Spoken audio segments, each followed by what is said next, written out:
What is that?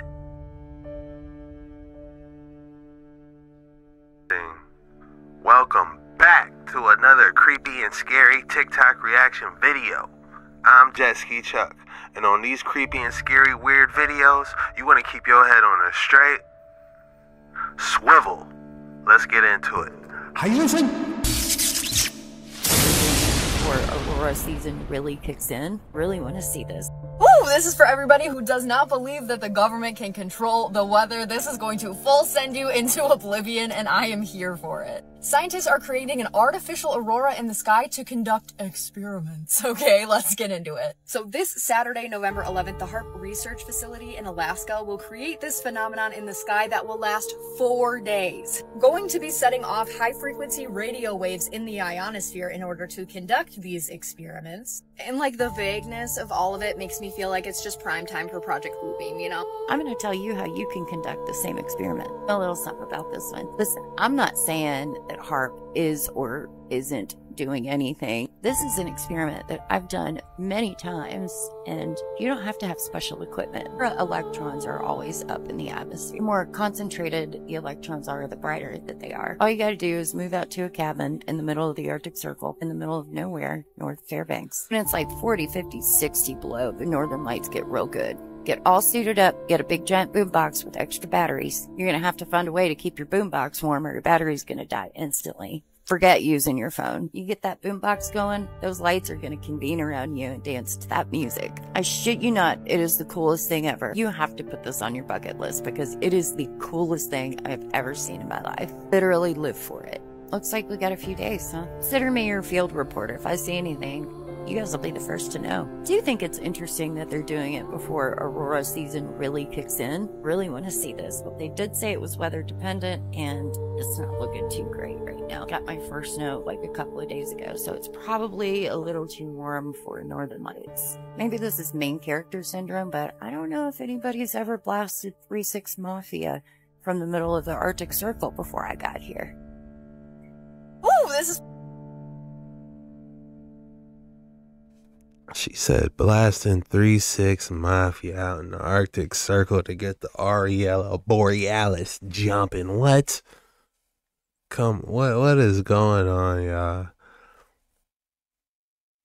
Can the Northern Lights be made? What is HAARP doing? What is popping off?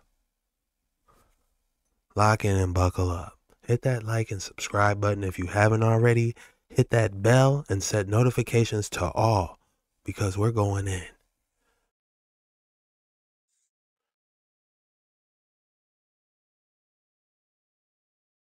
So you mean to tell me that that Aurora Borealis last night was created by HAARP? I literally just made a video talking about the Aurora Borealis, and to find out that it was man-made, that don't sit right with me. Because why can't we have anything natural? Why can't we have anything natural? And it's so crazy to me. I had to airdrop the photos to my other phone. It's so crazy to me. On Google, it said, yes, auroras can be artificial. Last year, researchers from the University of Alaska Fairbanks and several other U.S. institutions created artificial auroras by sending radio pulses into the Earth's ionosphere using HAARP, high-frequency active auroral research program transmitters on the ground. It's literally in their name, y'all. What the fuck? This is insane. And if that wasn't the Northern Lights that we seen, then what type of energy is they sending out, bro? Because it doesn't sit right. It actually, I'm frustrated. It makes me mad that they're controlling things in such a way where it's like, what else are y'all doing then? Why did y'all, like, what was the... Oh my God. It's the fact that they came out and told us these are the Northern Lights. It's not. It's man-made. How is that the Northern... Ooh. And that's why people were saying in my comments that they had headaches and all types of stuff, couldn't go to sleep. It's because they're literally sending out high frequency or whatever the fuck radio pulses into the Earth's ionosphere. Come on. And y'all, just imagine all the other technology that they have that they don't tell us about. I'm pretty sure they're able to create earthquakes, tornadoes, you know what I'm saying, cloud seeding, all that extra stuff. And it's much, much more.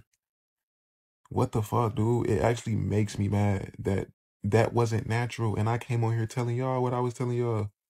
My truth still stands with that solidity. But it's the fact that it was man-made that doesn't sit right with me, because it's, why can't things just be natural? Down to the foods, everything gotta be fake. Everything. Come on. I just had to come on here and let y'all know that that shit was made by HAARP. That wasn't the real Northern Lights. That was made by HAARP. Actually, I don't even want to go outside to see it. I don't. Come on, bro. That actually upsets me. So you mean to tell me that that Aurora?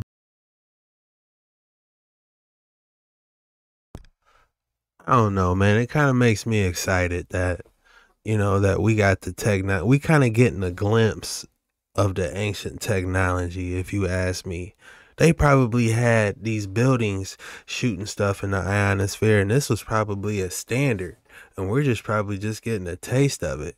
Because if you look at the original vanilla skies of all the ancient photography, the first photography, some of the first Photoshop ever seen, we can't see nothing. What if they was blocking out the very first, borealises they was creating up in the northern lights? There ain't no telling what they had popping up off, But yeah, we gotta figure out what's going on, man. Something ain't adding up though, that's for sure. When have people in America really have seen lights like this? It's been a minute. This could be some technology that they hide from us, but let's dig a little deeper in this and see what we can find out.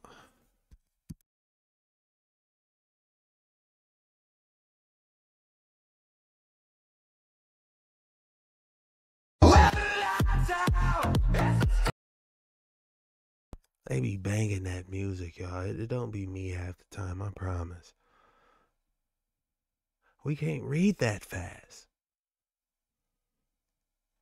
Alright. Looks like the cat's out the bag.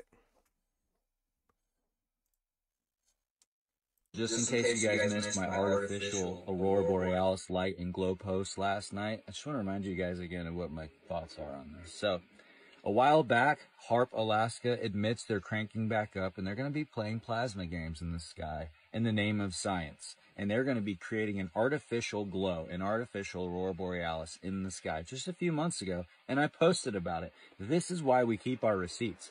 Now, May 8th through May 10th, hold on, Chuck's passed. May 8th through May 10th, HAARP Alaska openly admitting we're cranking back up and we are going to be playing these games in the sky again. And everyone's getting lies. They're getting lies from mass media. They're getting lies from the news. They're getting lies from all these other things about the sun. But Spencer, it's the sun flares. Oh, you looked that up? How do you know that? How do you know the sun's 93 million miles away? What instrument did you use? Oh, wait. Why do you say it like that? Oh, the sun flare. Come on, man.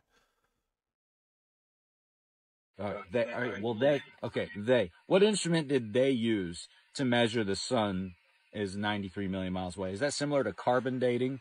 Is it about as accurate as carbon dating? 93 million miles away. How far can we send a beam of light? How far can we send a signal? Does light attenuate? Do signals attenuate over distance? I don't know. Maybe we should think about these things as adults.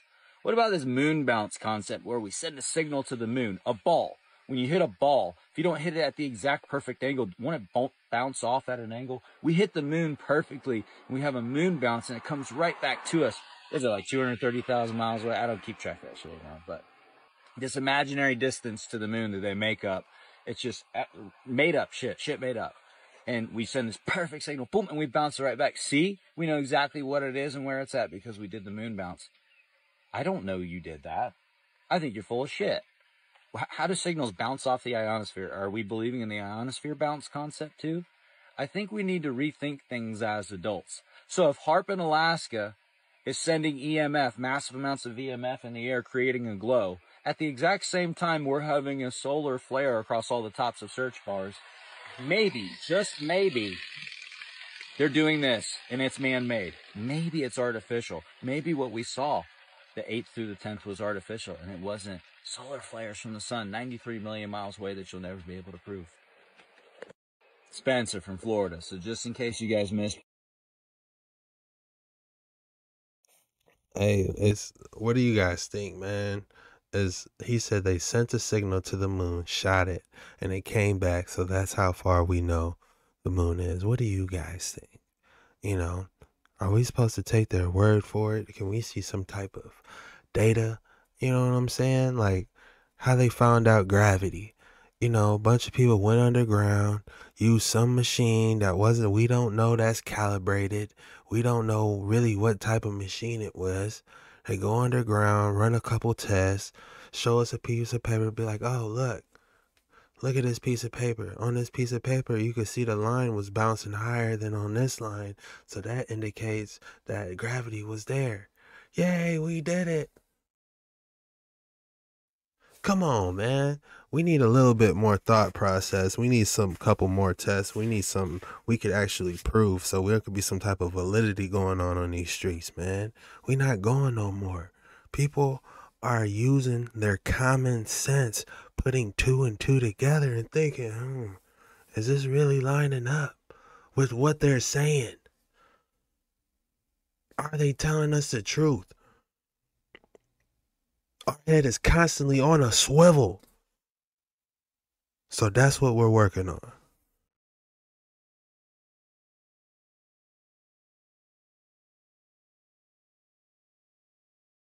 What are you doing in my house?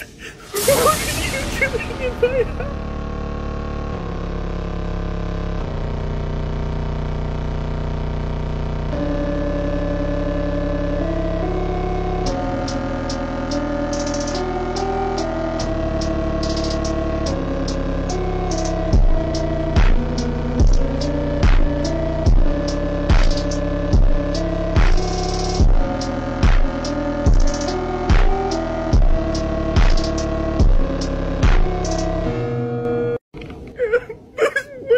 In my house? What are you doing in my house?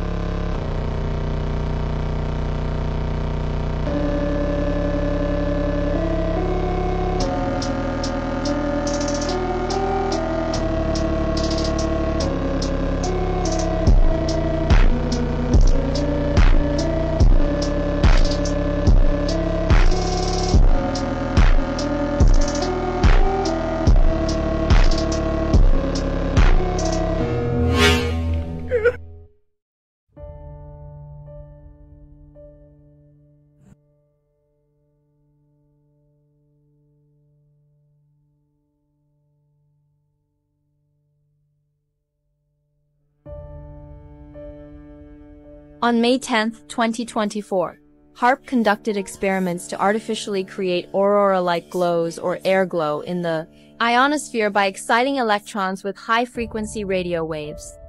The Making the Invisible Visible experiment tested if hot electrons produced by HAARP's radio transmissions could generate an aurora-like phenomenon called Steve Strong Thermal Emission Velocity Enhancement. Are they exposing the ether? This could be an ancient practice for all we know. The pyramids could have been doing this. You know, there's nothing new under the sun. They've been doing this. I wouldn't be surprised if they're using the same machines that they was using back in the day. We just can't see them. Hold up. I want you to listen to this video and listen to everything that is said.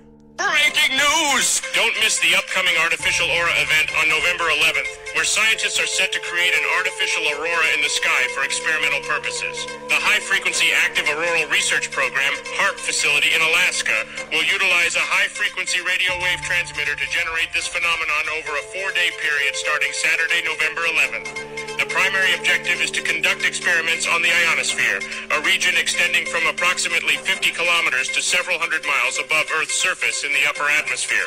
The artificial aurora, produced by exciting electrons in the ionosphere through high-frequency radio pulses, aims to provide insights into the natural aurora. This event anticipates visibility of the airglow up to 300 miles from the HAARP facility each day. The angle of visibility will depend on one's proximity to HAARP, with clear skies enhancing the viewing experience. The resulting visual effect, resembling a broad airglow cloud, offers an opportunity for observers to witness and study this created atmospheric phenomenon. Did you catch everything he said? He said artificial. So that means that HAARP is created. Because I told you the Aurora Borealis is really the heart energy of the Earth. You got HAARP 17 and Heart 17, the heart of the Earth. Remember, your heart chakra is green. Well, so is Earth because you're a reflection of her. And y'all remember this from earlier? Oh my god. Oh my god. So we're about to see all that. We're about to see all that. This is ridiculous. Whoa. If you watch Raising Dion, you already know what this means. Oh my god, I need to get the other camera going. Fuck. Oh yeah, let's get this shit.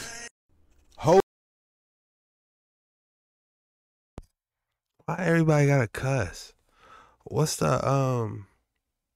Raising Dion? I know it's a show on Netflix, but what was the significance of it? Was it, I heard it got canceled though, so. But it looked like a cool show though. Let me know if you guys know what they's talking about. What's the reference? What's the correlation that's going on? What they talking about? Are they creating these northern lights though? Huh? Are they tapping into the ancient secrets? Are they trying to tell us something? What are they trying to say? Watchers of the night sky along much of Alaska's road system may catch a colorful splotch of light up high in the air over the weekend. Though it might look like the aurora, the red or greenish air glow in the ionosphere is a byproduct of a rare 4-day-long set of experiments at the High Frequency Active Auroral Research Program, or HAARP, in Gakona.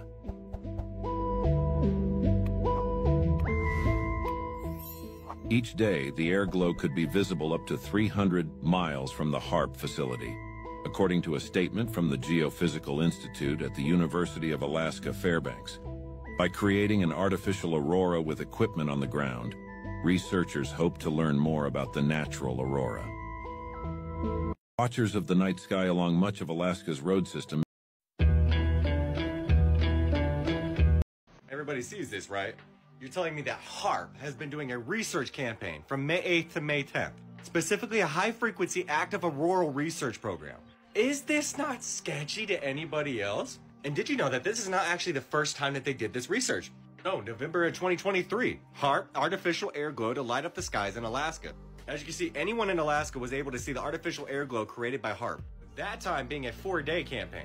And supposedly on that day, HAARP created an air glow at a specific point in the sky. They gave you a whole bunch of information as to how they've been planning this research for quite some time. As you can see, the National Science Foundation in 2021 awarded the UAF Geophysical Institute a 5-year, $9.3 million grant to establish the Sub-Auroral Geophysical Observatory at HAARP. The observatory explores Earth's upper atmosphere and geospace environment, with scientists investigating ionosphere mechanisms that cause optical emissions, saying that they'll also try to understand whether certain plasma waves amplify other low-frequency waves, and they'll investigate how satellites can use plasma waves in the ionosphere for collision detection and avoidance. Each day of this experiment that happened in November, the airglow could be visible up to 300 miles from the HAARP facility. Is that not sketchy to anybody?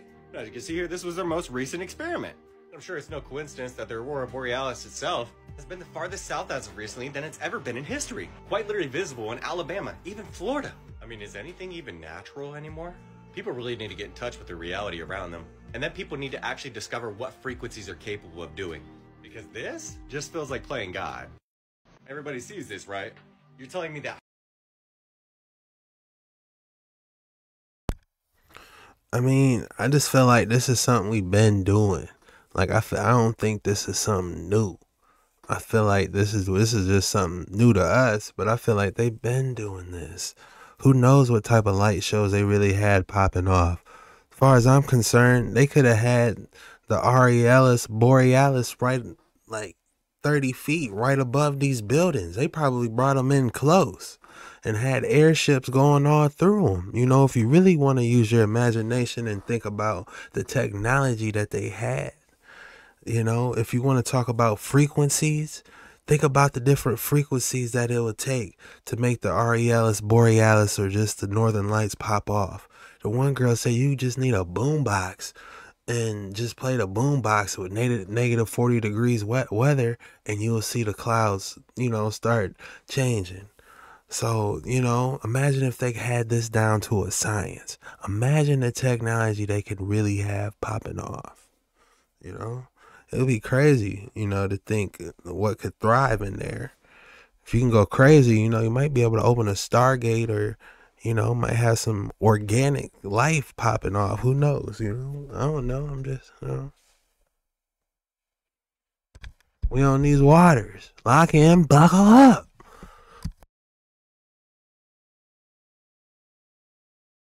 Hey guys, it's Rue again. I just want to cover something interesting that I found. I have some, like, news about the auroras, or quote-unquote auroras. Go over to TikTok, you'll see Dave Williams.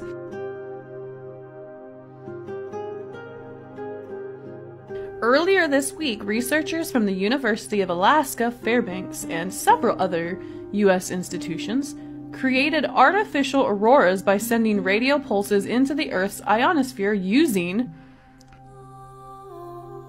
It's interesting to me that they want to play with the auroras, considering the auroras were what caused the Carrington event. You guys can definitely have at it in the comment section with whatever you want, but yeah, I did not realize that word was in it. Why is this such a central focus?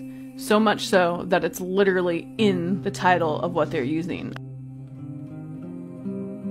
Hey guys, I just see it as a river of energy.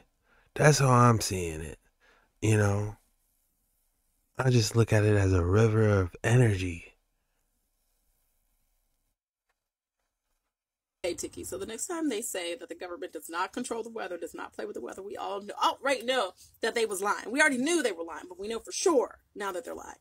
Now look, take a deep breath, because this is going to be the weirdest post I ever put out there, and everything I say, I truly do feel about this, okay? Y'all remember Marina the Witch? I showed y'all that soul-catching wall that had nothing but crystals in it and stones that are literally built and created to generate electricity.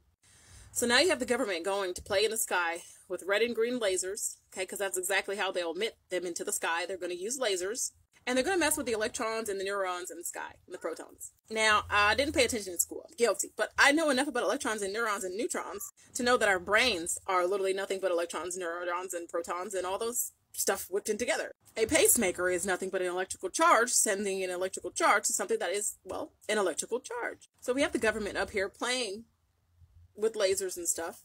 Maui. Playing with lasers in the sky. Clouds. It rained hydrochloric acid out of the sky in Ohio. They passed a law saying contaminated lands with salt could be confiscated without a warrant. I showed you the video on them creating tornadoes inside that building. I showed y'all how you can create an earthquake with tectonic plates and the right stuff, like ammonium nitrate, about that 60,000 pounds that's missing.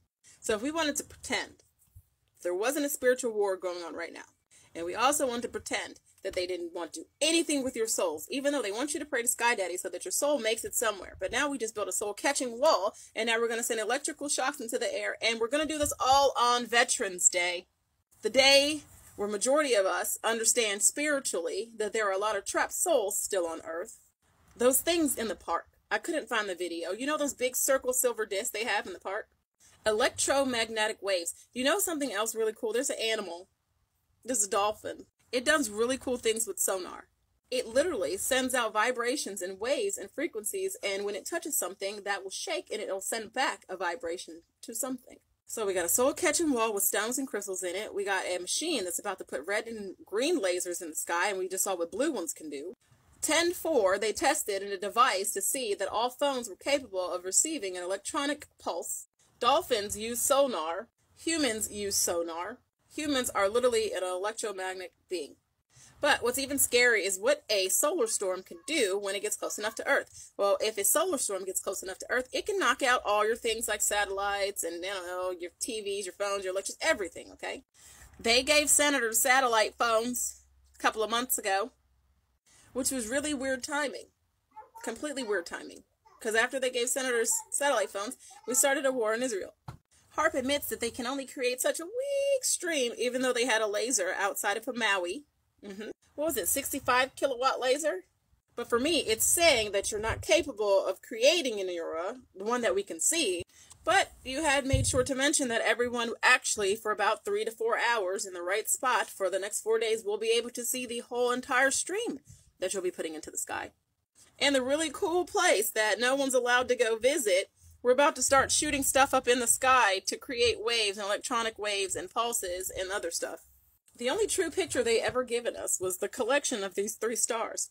And they're also saying these 3 stars disappeared within 20 minutes of taking this picture. That is intriguing, because our entire lives they told us that the same stars have been in the sky at the same time and that we are moving. Oh, no, are we moving? I can't remember what they told us. But either way, you got stars missing, and then now you're creating lasers to shoot lightning out of the sky, because lightning has become so detrimentally harmful to people that we would need something to stop it. Except for the things that you're creating are capable of harnessing energy once the lightning hits them, and which you're able to harness. So why are you guys harnessing energy at the same time you're creating soul-snatching walls, at the same time you're starting a war? All of this is happening on Veterans Day. You tested electromagnetic waves out. That's what 10-4 was. Project Blue Flame has started. I want you to recognize that they're playing with the sky.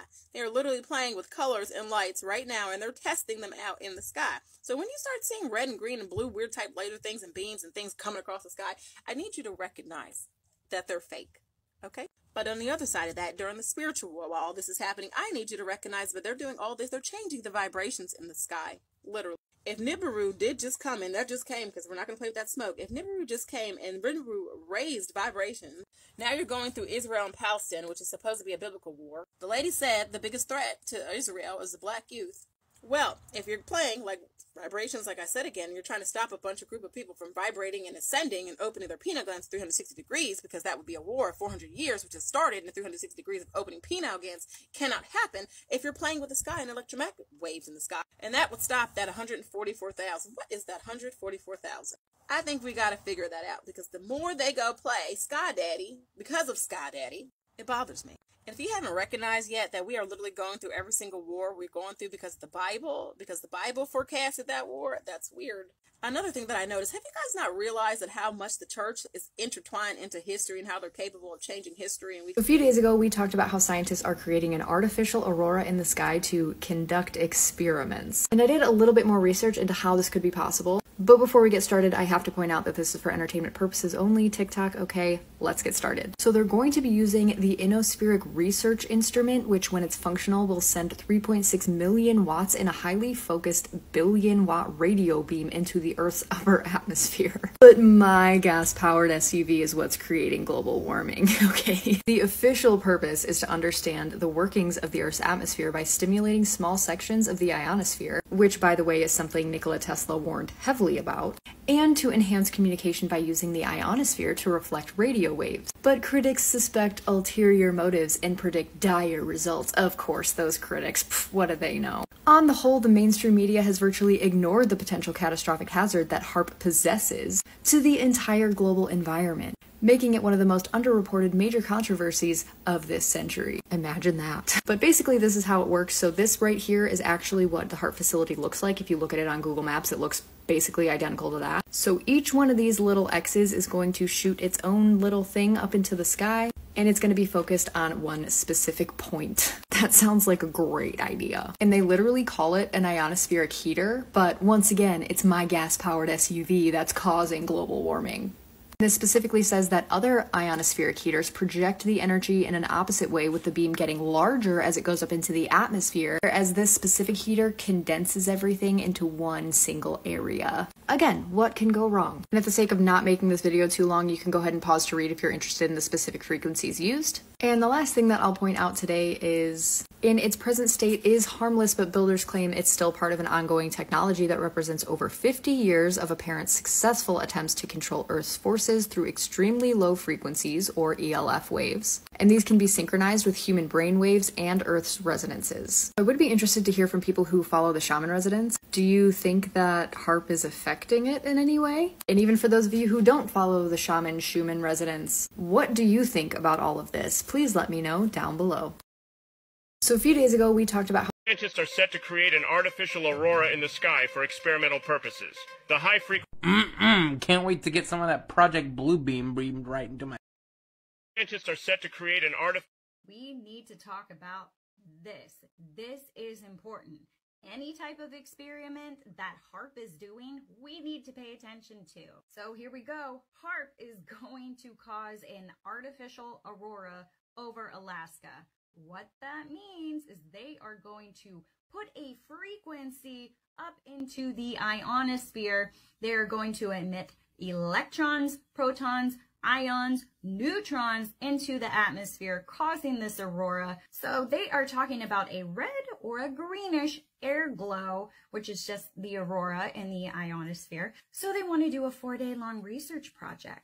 Now, they are also saying that where the HAARP facility is, which is in Alaska, you will be able to see visibly these auroras up to 300 miles away. So they are going to blast the polar regions with a lot of activity. And what they don't tell the public is that this activity really messes with the human biosphere. And what that means is that you are going to feel so messed up. It is going to play a huge part in how you feel. They are saying that they want to study this aurora because they want to learn more about natural auroras. So they're saying that they are going to experiment from Saturday through Tuesday, which means they're doing it during the 11/11 portal and the new moon in Scorpio. So high frequency radio pulses are going to be emitted, tons of electrons into the ionosphere, and that's why it's going to turn that reddish color and the green color, provided they also have nitrogen oxide or oxygen. But note that if we do have ionospheric or geomagnetic conditions, which we do, they might reschedule this or cancel it. But make no mistake, HAARP does not have good intentions.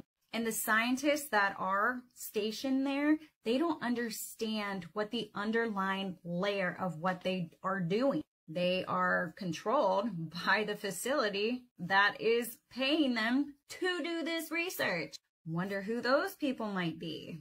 But HAARP is going to continuously send out these high frequency waves. They want to see how they can penetrate the etheric field on Earth. Just so you know. Love ya. Hey, if y'all missed the aurora sightings yesterday, you missed out. The good news is, this G5 geomagnetic storm is so powerful, and you'll be able to see these lights potentially this whole weekend. Around this time is when the lights began to get the strongest last night. This was 11:57 p.m. And at 12:02, it started to get even stronger. And then at 12:18, it got even more stronger. And finally at 12:32, this was like its peak strength. Like, you could see all different colors. You got green, purple, pink. It was amazing. And when it got to 107, it started to die down a little bit. But guys, there's a couple things you need to do to make sure you're able to see these lights. The first thing is making sure you're not in an area or city that has a lot of light pollution. If you are in an area with a lot of light pollution, you're going to end up looking up and seeing just this. There's potential that it could look like this, but you need to be in an area that is clear of light pollution. That means being in an area that's not really close to a city, pretty much like in the middle of nowhere. You might have to drive a little bit of a distance just to get that peak view of the aurora lights, y'all. In my opinion, I think it's worth it because this shit is not going to happen for a long time. And if you can't see it with your naked eye, just use your phone camera. In my opinion, I think it's pointless if you can't see it with your naked eye, but hey, we're all different. Guys, from the National Weather Service, May 12th, periods of G4, G5 geomagnetic storms are likely issued for Sunday. So, hey, you guys have a chance this whole weekend to go see it if you missed it on Friday. Yo. This is the coolest lamp you will ever see.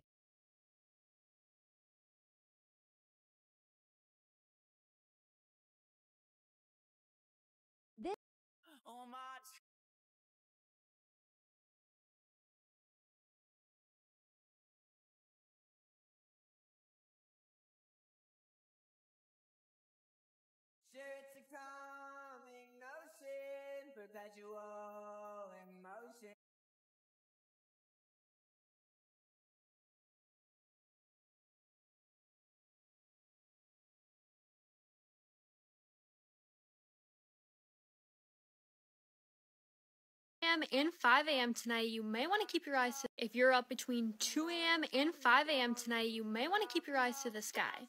This is a look at the aurora forecast for Wednesday night into Thursday.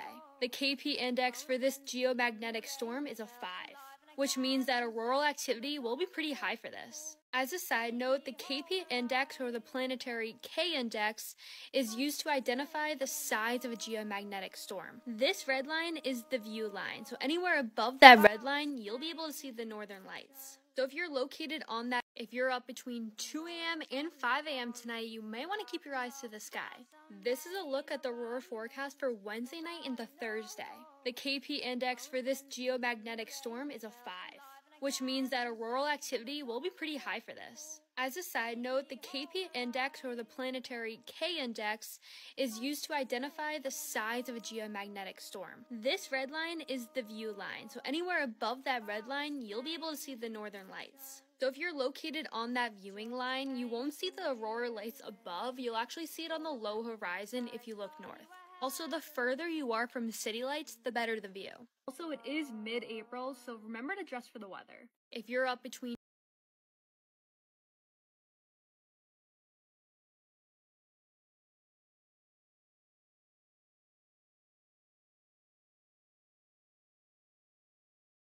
I would get up. I would get up to see that. I think I already missed it, but if it was 2 to 5 o'clock, I would have got up to see it.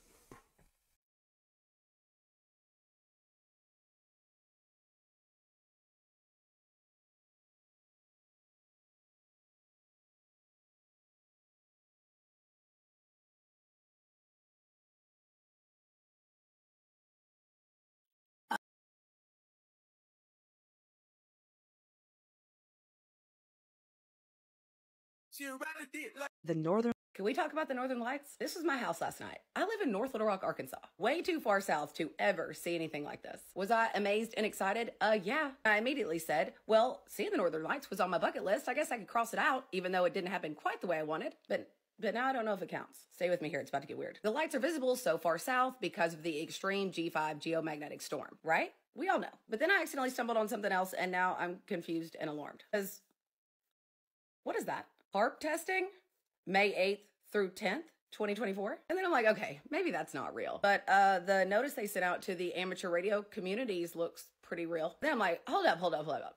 I know it's the Auroral Research Program, but can they really make fake northern lights? And the answer to that is yes. Not only yes, but they've already done it a couple of times. Like the last time they did one of these research campaigns in November 2023. Are these fake northern lights? Is the government playing with my feelings right now? It's really weird to me too that this started May 8th, and then on May 10th, they're like, oh wow, look at this giant, extreme, really strange solar flare that's gonna show the northern lights all over the place, in places they're not supposed to be seen. Did they do something they weren't supposed to do? Or am I just tripping? Please tell me what y'all think. If all this is fake northern lights, and I have to mark it back onto my bucket list, I'm going to be very sad and mad and feel very betrayed. You'd think the government could not surprise me anymore, but color me surprised, okay? Let me know what y'all think about this. Can we talk about the Saw the purples. Nah, it ain't good enough. We gotta see some dramatic colors popping for you to knock it off the bucket list. My personal opinion, but yeah.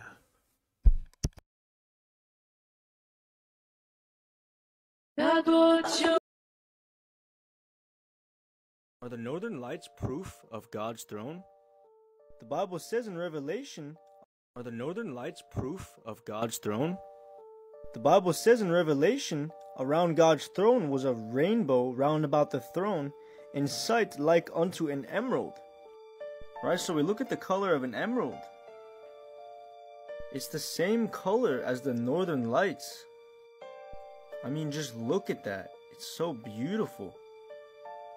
And it makes sense that this happens at the North Pole.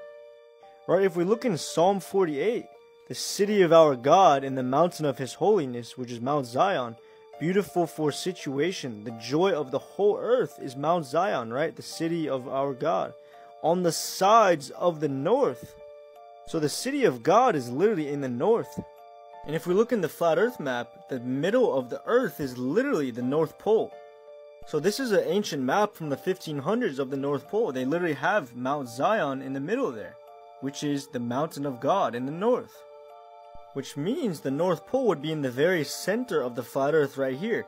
And which means what would be right above the North Pole, at the top of the firmament, would be God's throne right there. So if there's an emerald rainbow around God's throne, and God's throne is above the North Pole, it makes perfect sense why we see the northern lights in the north. You guys really think it comes from a solar storm? Where small particles can travel down the magnetic field lines at the north and south poles into the earth? That's a bunch of baloney, dude. The northern lights are the glory of God's throne. It's absolutely beautiful. The True Earth book is available now, link in my bio for download. For anyone who's looking to learn more about the flat earth, the North Pole, the firmament, the ice wall, everything. The sun, moon, stars, planets. The northern lights, daughter. Wow.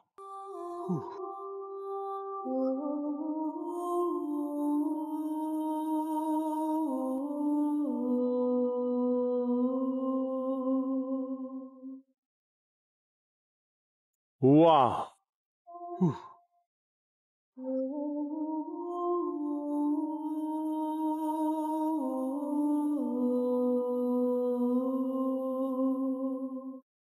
Wow! Wow! No! What's going on?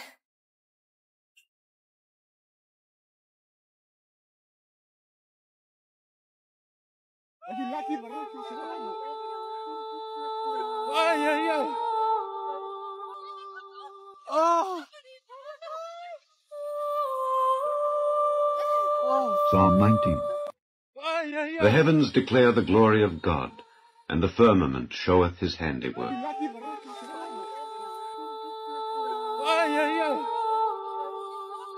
The heavens declare the glory of God, and the firmament showeth his handiwork. Amen. To God, Yahuwah, be the glory. Through Jesus Christ, Yahusha HaMashiach, my Lord. Amen.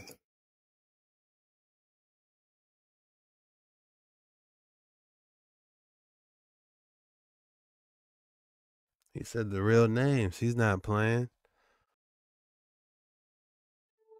Ay, ay, ay. Oh. Psalm 19. The heavens declare the glory of God, and the firmament showeth his handiwork.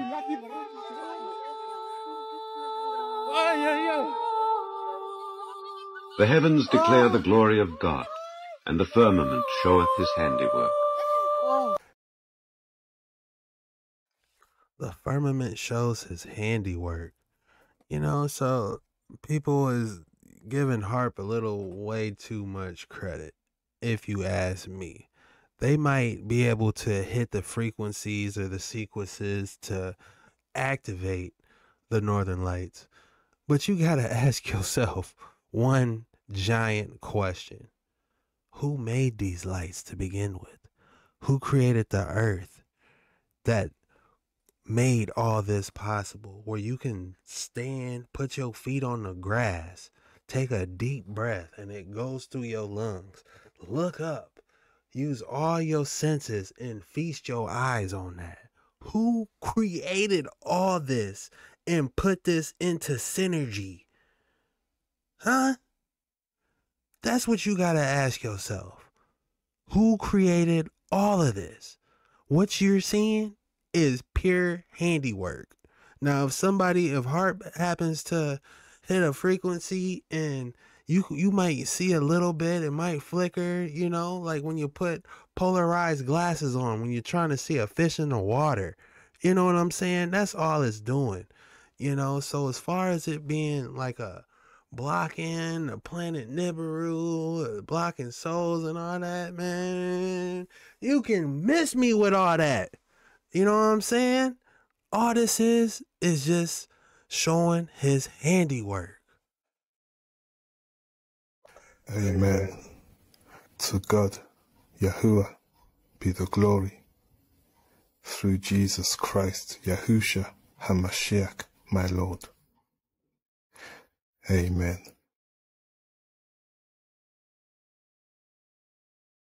Are you one of those girls that take pictures of the sky? Yes, every chance I get.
Surrounded by your glory.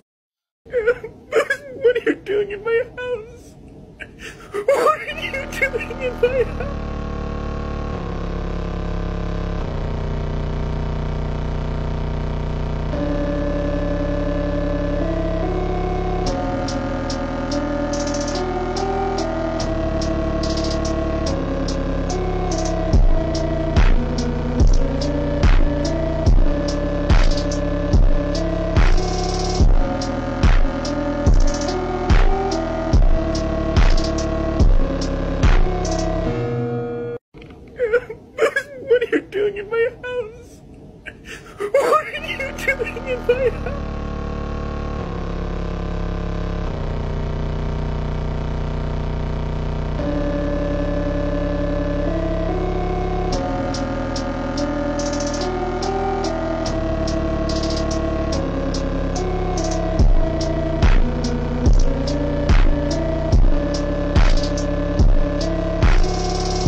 If God knows before he creates, like say he creates me, he knows already what I'm going to do, correct? Now if he knows I'm going to hell, why does he choose to send me to hell as opposed to send someone else to heaven? And you say he knows what I'm going to do. Why would he condemn me to that fate when I haven't even done anything? Okay, that's an excellent question. First point, God doesn't send you to hell. You send yourself to hell by rejecting him. He knows what I'm going to do. Good point. Is he not sending me to hell? Okay, good. You're right. He knows what you're going to do. Yes, sir. I agree with that. He's all-knowing.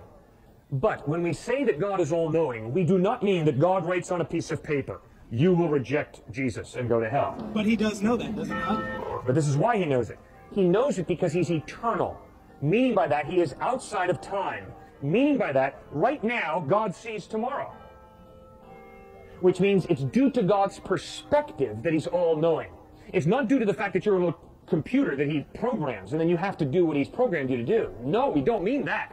Rather, we mean God's perspective is outside of the dimension of time. So God sees all of human history at one glance. Well, then that would be saying that God does not know what I'm going to do and God is not all-knowing.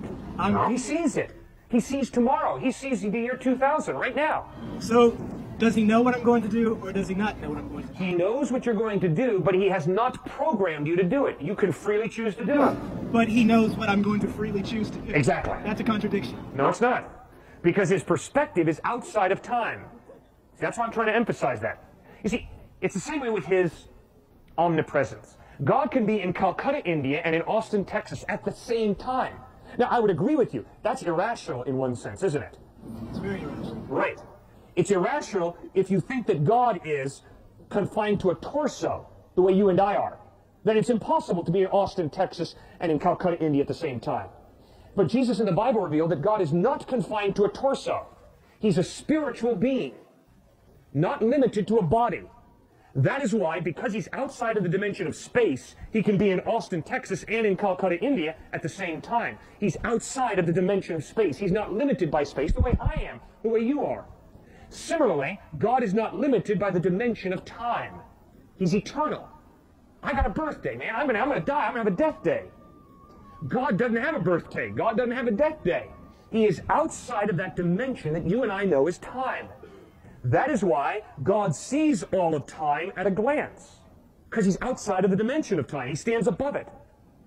And that's why God's perspective allows him to see what I will freely choose to do tomorrow. I'm choosing to do it. But because of his perspective, he sees what I will freely choose to do. If God knows before he creates, like say he creates me. Cooking. It makes you think of that scene on The Matrix where she said, "Don't worry about that vase." What vase? That vase. That reminds me of that scene on The Matrix where they said, "Don't worry about that vase." What vase?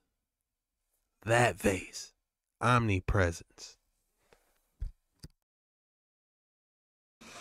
Smell good, don't they? Yeah. I'd ask you to sit down, but you're not going to anyway. And don't worry about the vase. What vase?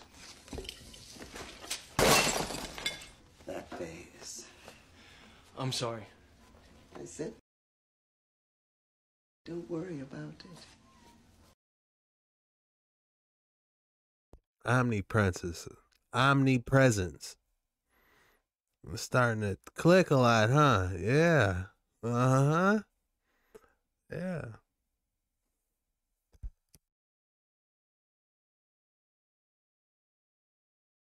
We have all witnessed a lightning storm, but not everyone has seen lightning sprites or even know that it exists. Lightning sprites appear as red-orange flashes with bluish hanging tendrils below, and occur in the mesosphere at an altitude range of 31 to 56 miles high above thunderstorm clouds. The phenomena is generally triggered by the discharges of positive lightning between an underlying thundercloud and the ground. Scientists have known about the existence of lightning sprites dating back to 1886, but it wasn't until 1989 when they were first photographed.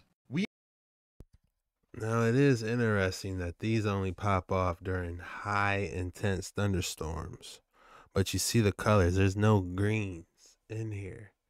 You know, so it's extremely interesting. If there was greens, I believe they would be like right here on the lower level. Because these thunderstorms are popping off so hard, we can see them in the higher ionosphere. This image looks like something straight out of Stranger Things, but it's a real weather phenomenon called a red sprite. Sprites are big electrical discharges that happen high above thunderstorm clouds, and they look either red or orangish. The first reports of these go all the way back to the 1700s, but this is the first color photo of one taken in 1994. High-speed cameras operating at 10,000 frames per second have found that red sprites are really clusters of small balls of ionization launched really high into the air. That forms the kind of cloud-like structure, and then they're shot back down really fast, and that forms those kinds of jellyfish, tendrils coming down. You may have also heard about blue jets, which are other electrical discharges that happen above thunderclouds but lower than sprites.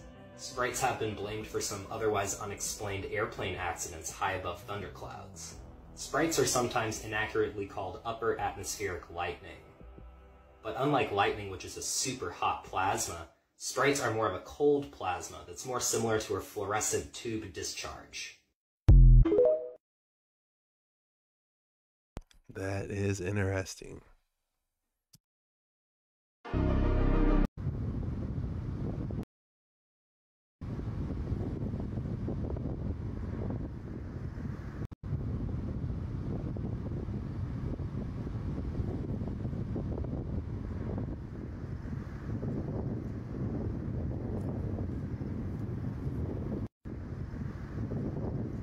We have all. This is called a red sprite, and it happened in the night sky above strong lightning strikes. This particular red sprite happened over Kansas, and I estimate it was about 40 miles tall by about 40 miles wide.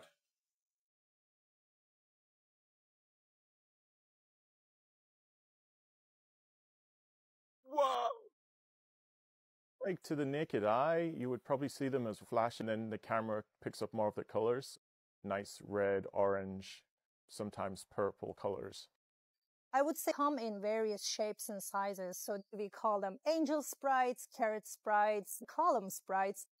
So sprites are very large scale events. Their width is usually up to 5 to 10 kilometers, and their vertical extent is about 40 or 50 kilometers. Because these sprites are very large scale events, they change the atmospheric composition, and we don't know the extent of this effect. Whoa!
You don't get no higher than that. You're hitting the firmament now.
I'm a photographer, and I captured this in the night sky.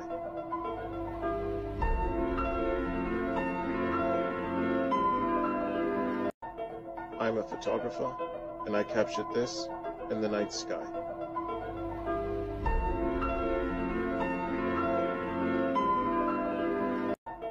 I'm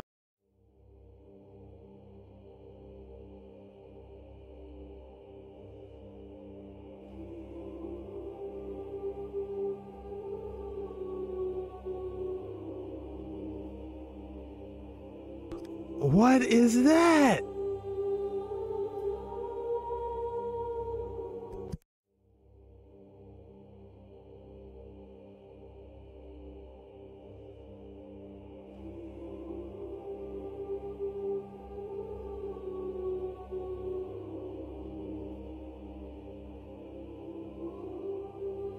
What was that?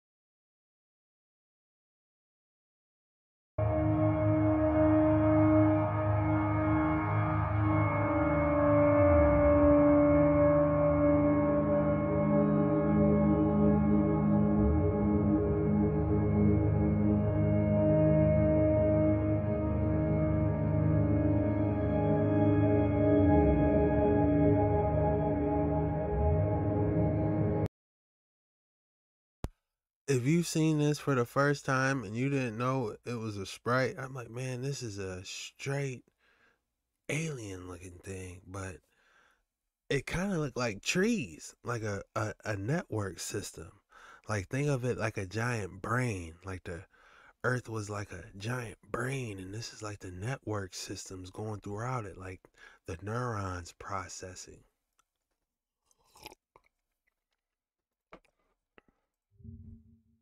Due to the wonders of science, you are privileged to have a look at two neurons interacting with each other.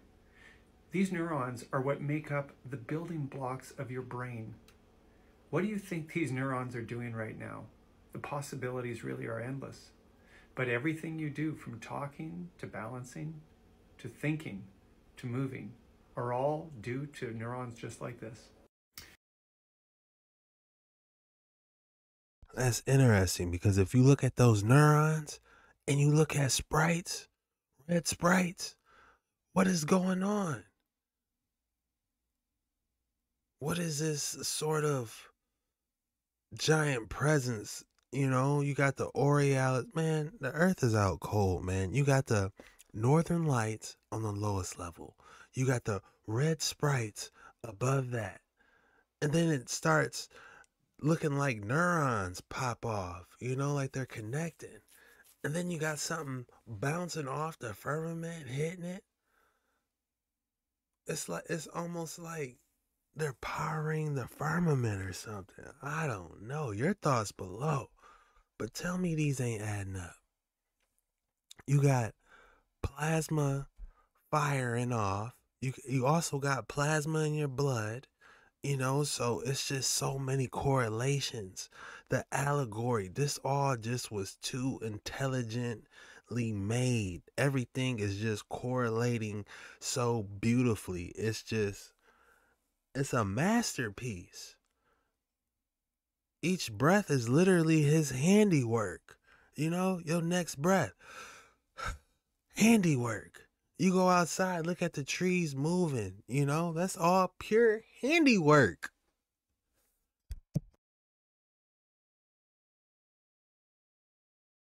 Is the universe a brain? An astrophysicist and a neurosurgeon compared the network of neurons in the human brain to the cosmic network of galaxies in the universe. Yeah, that sounds great, but we on a whole new level with this. We can actually see it now with these red sprites.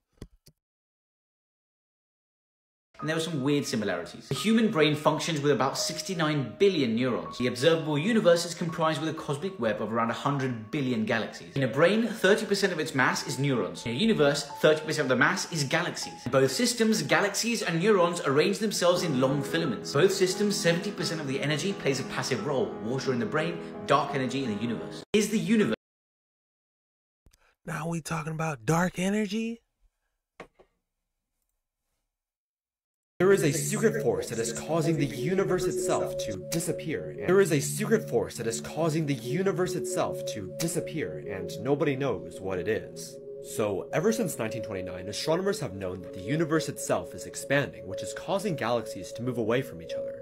But as the universe gets older, we'd expect its expansion to slow down, right? Similar to how throwing a ball into the air causes it to slow down and eventually return to your hand. However, it turns out that the opposite is actually true.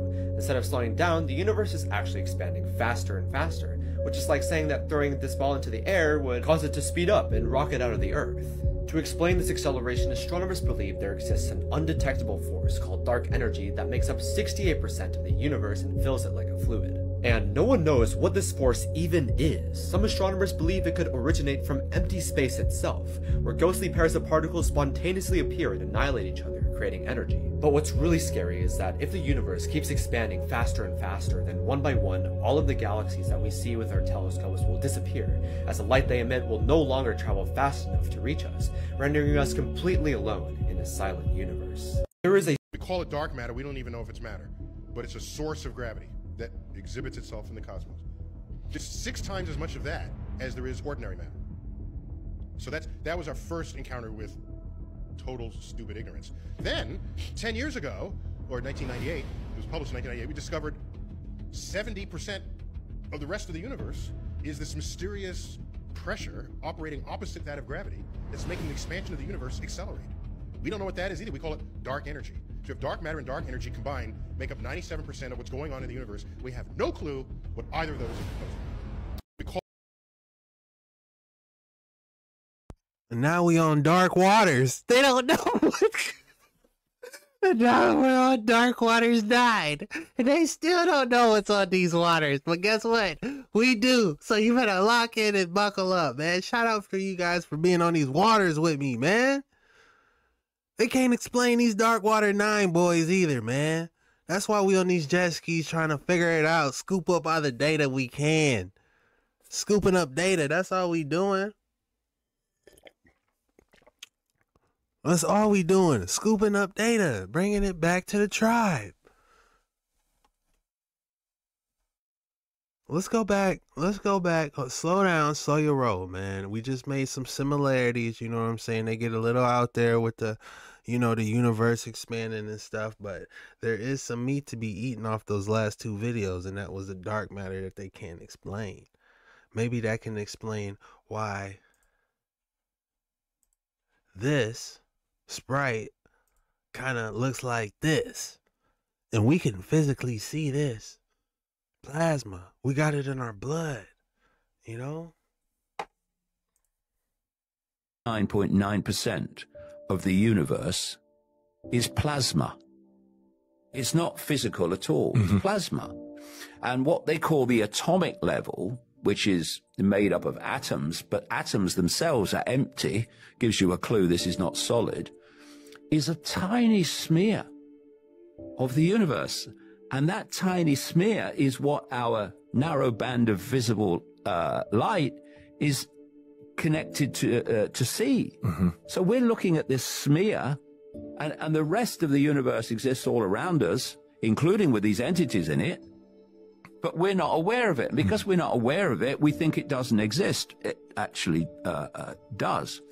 So you've got this Wi-Fi. And if you say to people now who know about computers and know about Wi-Fi, you say the same. You know, there's a field of information in this room that you can tap into anywhere in the world. People say, oh, yeah, Wi-Fi, I know about that, yeah. And the only difference between, I know about that, and you're mad is knowledge. That's all it is. So the more you can manipulate knowledge and suppress knowledge, the more people will dismiss what's actually happening because they can't perceive that it's possible to happen because that knowledge has been kept from them. And so what you have with this cult is 2 worlds in one world. You have the secret society network I've described, which is fiercely compartmentalized. Only the inner core really know the story. And then you've got the population. And what's happening is the knowledge of reality and the knowledge of where humanity is being taken is kept in the cult. And it's passed over through the generations. And the same cult has created the education system. In America, it was created by the Rockefellers, not least J.D. Rockefeller. And they own the media. They own the sources of information, apart from, you know, people who are working to uncover this stuff. And so that information source to the population is designed to be as narrow as possible so that people have no bloody idea what they know. 99.9% of the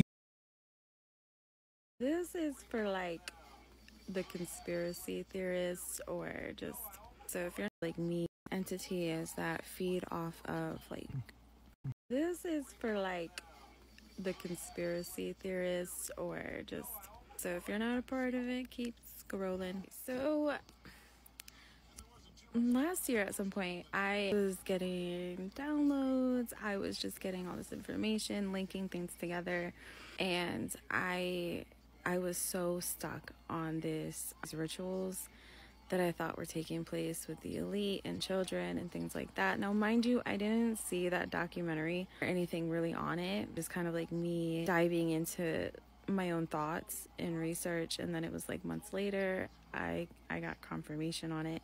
So here's the new one. I am like seriously perplexed on the amount of money that plasma places pay you to donate plasma, right? And they're everywhere in every city. Most of the time it takes you hours to go through the process because there's already so many people that are lined out the door, because that's their source of income.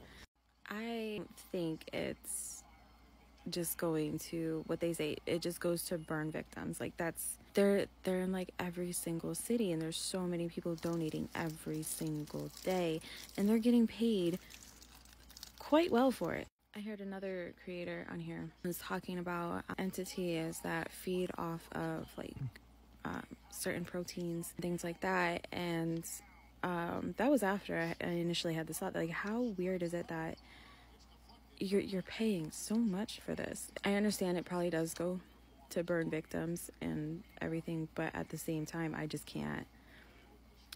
It's there, the thought is there, and I'm like, it's being used for something else.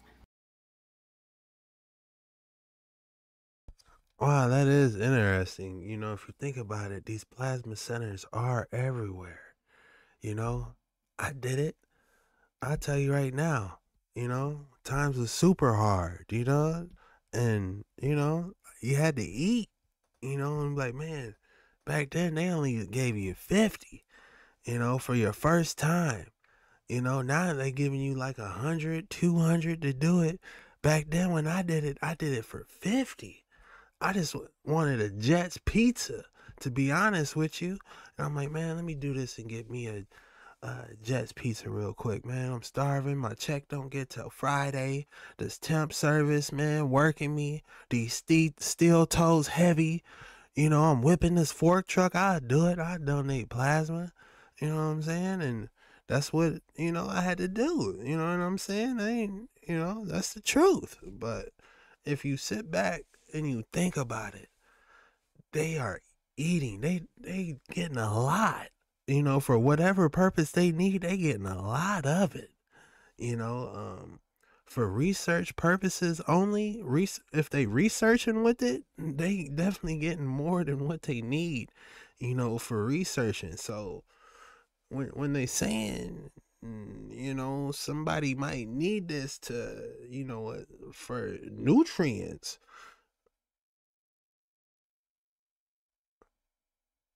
you better hold the phone. You know, this is Dark Waters 9 for real now. You know, it's getting a little too real out here. You know, where is all this stuff going? How much research? What is y'all really doing? Is the question. Now let's get back on these plasma, because I'm just putting a correlation. You know, everything's plasma. Plasma this, plasma that. Plasma has a twofold mission. When the firmament opens, plasma is sentient and it has intelligence. And plasma has a twofold mission. When the firmament opens, plasma is sentient and it has intelligence, and it's got a twofold mission. One is to collect data/information, and the other is to cleanse the world. So that plasma out there has a purpose. I can't believe that its purpose is simply just to destroy. Anything could be used to destroy, but it comes and it interacts with life. So that plasma comes down in here, and because it's spirit form, there's two different things that are happening. While it's still connected, it will transfer all that it learns. It'll collect everything that it learns about this world, and all that information leaves, redirects, goes back up the pathway, and then it's transferred into other hubs to be disseminated and used. So this is the process of where people get their quote-unquote creative ideas that they put in their art or their fiction. You're just kind of explaining in a epic cosmic way how that could be possible, or what they're interpreting as this could be possible. Plasma has... Or it's like a giant internet. What you're seeing here could be the conscience field. Uh-oh. What you're seeing could be the conscience field. And how you tap into it.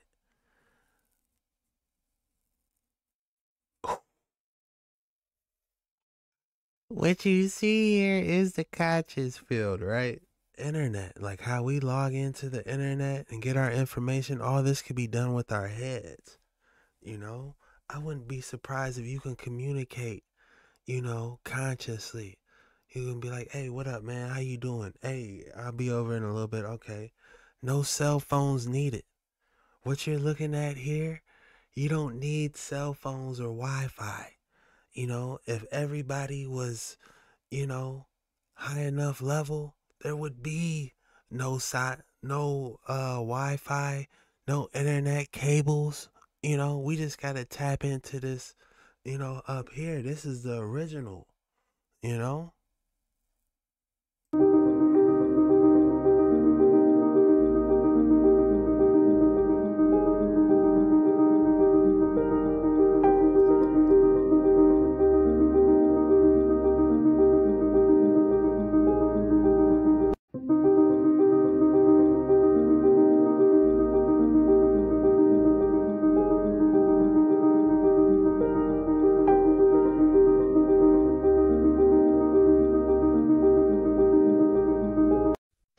You're witnessing new neuronal connections forming in the brain.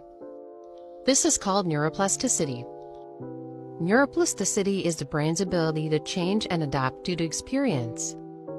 It is an umbrella term referring to the brain's ability to change, reorganize, or grow neural networks. Research has found that psychedelics enhance neuroplasticity. Ketamine encourages the growth of synapses in the brain, helping to create new, healthy thought patterns. This is why it can help in the treatment of depression, anxiety, and PTSD. Visit numinous.com. 3 fascinating facts about the human brain. Number 3, a network of interconnected neurons. The human brain is... Look at this. Now tell me what this looks like. I don't know if you can see this on video, but there is a sprite in the sky. See that? It's a reflection of the sun. There's like a ring right there. If you can see it. Look at that. Looks like a rainbow. And it's been there forever. Like, I drove to the store, got coffee, socialized with some people there, got in the car, drove back, and it's still there. Like, so beautiful too. It was so much brighter earlier, but I just think it's beautiful. It's so neat. They call that a sprite. You can't see it that well in the video though, but that's what it is.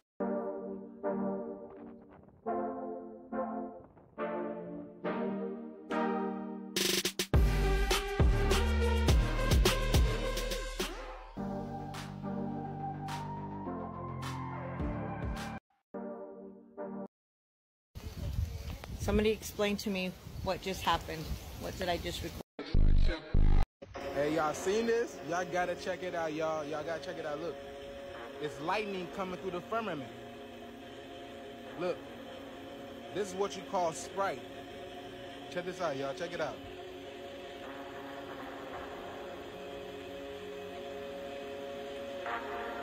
It gets crazier. It gets more intense. Watch, watch, watch. Look at that. Does that look like water? Look at that. Does that look like water? Look. Crystals. They look like ice crystals, huh? It's like water. Look. That's water, huh?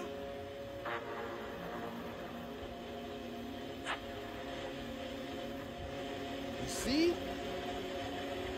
They're like water droplets. Look at that, y'all. Those things are called Sprite, and Sprite is kind of like spirit, you know, and that's like lightning. So could that be like the Holy Spirit? It's like dropping something huge in water and getting a splash. It's like looking at water upside down. So could that be like Sprite or spirit coming through the firmament, y'all? Cause you know what I'm saying? Y'all know we have a firmament. Even in the Bible it tells y'all this. So what do y'all think? It's very interesting. Have y'all ever seen that video before?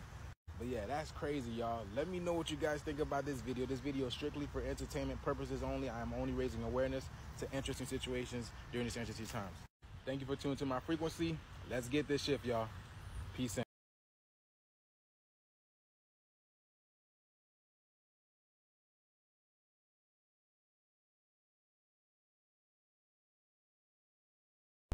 Hey, the brother's got a good point, man. Could this be the Holy Spirit in physical form? That Ruach. What y'all think?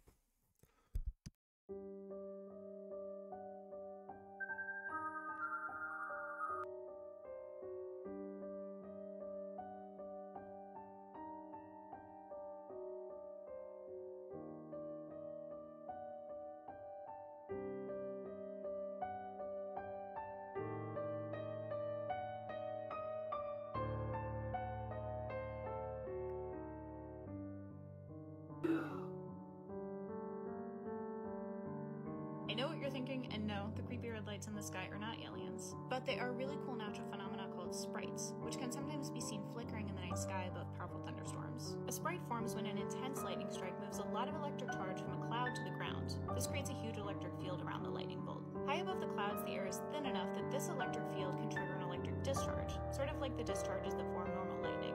But at the high altitudes where sprites form, electric discharges mostly excite nitrogen molecules in the air to give off a red glow. Sprites aren't the only brief, mysterious lights you can see in the sky above thunderstorms. Sometimes you might catch something called a jet. Jets are basically a type of lightning that zips upward from a cloud instead of down. And in the atmosphere just above storm clouds, jets' electricity causes nitrogen in the air to glow blue. But some of the biggest jets can reach altitudes where they cause nitrogen to throw off a lot of red light. And these babies are called gigantic jets. And then there are elves, which is technically an acronym for something long and terrible, but the fairy tale name was mainly meant to distinguish them from the separate but related phenomenon of sprites. Elves are fast expanding rings of light that appear even higher in the atmosphere than jets or sprites. Elves are triggered when an intense lightning strike creates a spherical electromagnetic pulse that expands outward. In a layer of the atmosphere called the ionosphere, that electromagnetic pulse can energize the air to glow. As the pulse expands, it cuts a wider and wider circle through that layer of the atmosphere, creating an expanding ring of light. Sprites, jets, elves, and other weird lights above thunderstorms are really hard to study because they're really hard to see from the ground. But citizen scientist projects like Spritacular are collecting images of these transient luminous events for research. And scientific instruments aboard the International Space Station are offering new views of cloud tops. These observations could help us better understand how transient luminous events affect the chemical and electrical properties of the upper atmosphere. And they might even tell us something about weather on other planets, since sprites and elves may have been spotted on Jupiter too.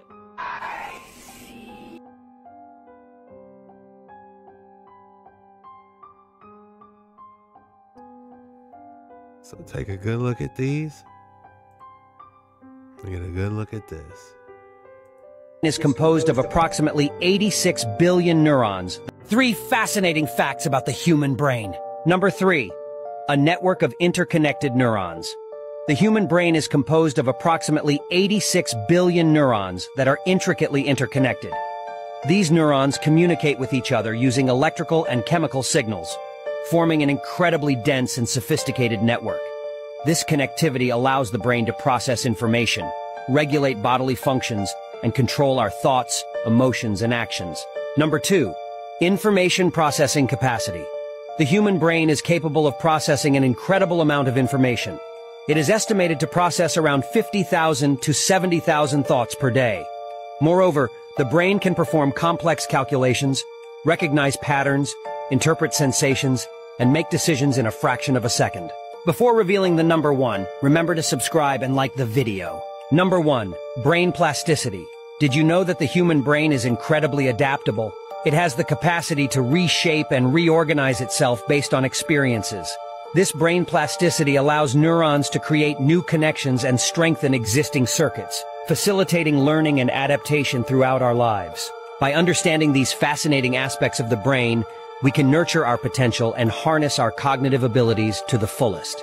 Whether it's learning new skills, overcoming challenges, or enhancing our mental well-being, the brain is the most remarkable tool we possess. What happens when a brain cell dies? I'm of course Rachel, the neuroscientist. Let's get into it. Brain cells can die for a variety of reasons, from normal aging to infection to vitamin deficiencies. B12 is one notable vitamin that if you don't get enough of it, your neurons can die. It's why it's so important vegans take a supplement. Now, of course, we can't just have all of that dead tissue hanging around in the brain. So the brain has its own immune system, namely glial cells. Little cells called microglia come along and eat the dead cell basically and digest it, and then astrocytes, another kind of glial cell, come along and proliferate in the empty space that's left behind. Now, I know your next question is going to be, can the brain make new brain cells to replace them? Kinda, but not really. There are only really two known locations where new brain cells can be made. That's the subventricular zone on the lateral side of the ventricle and the subgranular zone in the hippocampus. Now, some of those new brain cells can migrate to places like the olfactory bulb, but in most cases, if you lose brain cells in most other parts of your brain, neurogenesis is either very, very limited or totally non-existent. That's why it's so important to take care of your brain, eat a healthy, balanced diet, and stay away from nasty substances that can kill brain cells. You all know what I'm talking about. What happens when a brain cell dies? I'm of course Rachel, the neuroscientist. Let's get into it. She's a neuroscientist. How cool is that?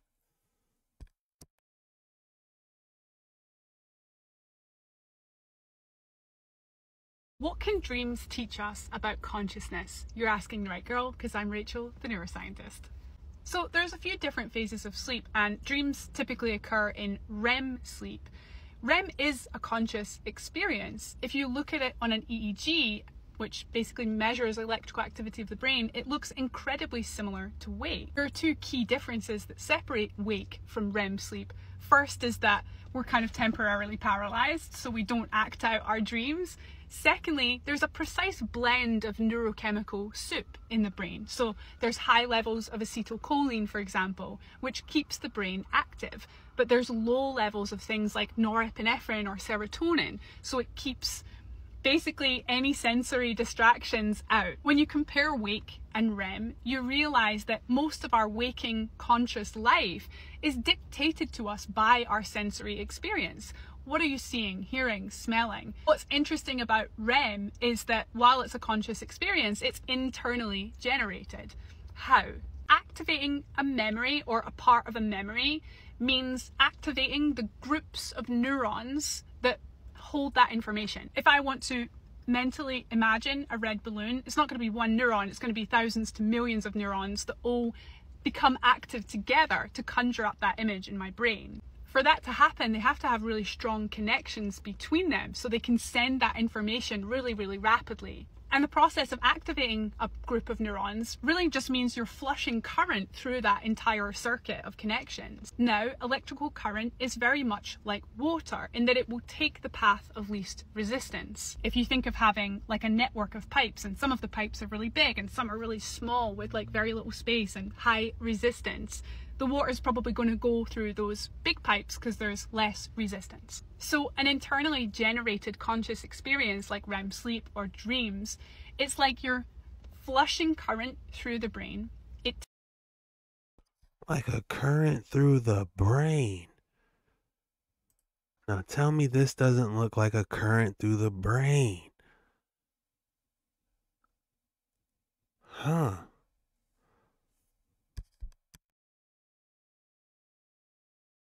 This is a completely unaltered image of a natural phenomenon that's known as a red sprite. Red sprites are so rare that they weren't photographed until about 27 years ago in 1944. And I know they look like atmospheric beasts/alien things, but they're actually a form of lightning that occur high above thunderstorms. So high that they can actually be 50 miles above the Earth's surface, so keep an eye out. They're still not 100% sure why this happens, but they think it may be a way storms get rid of excess electrical charges. Or space jellyfish. Pretty cool.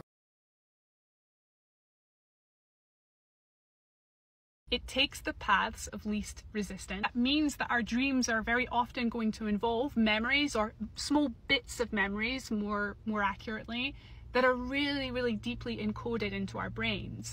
And so still, your waking life and the sensory information you've processed previously will still get its greasy mitts on that internally generated conscious experience.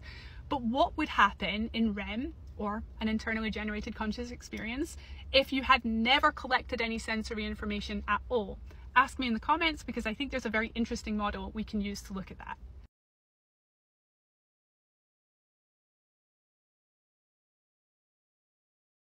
Did you hear that? She said REM, or an internally generated self-conscious experience. Self-generated self-generated conscious experience. Self-generated conscious experience. My neurons can't fire that fast, so I do my best, but they're moving.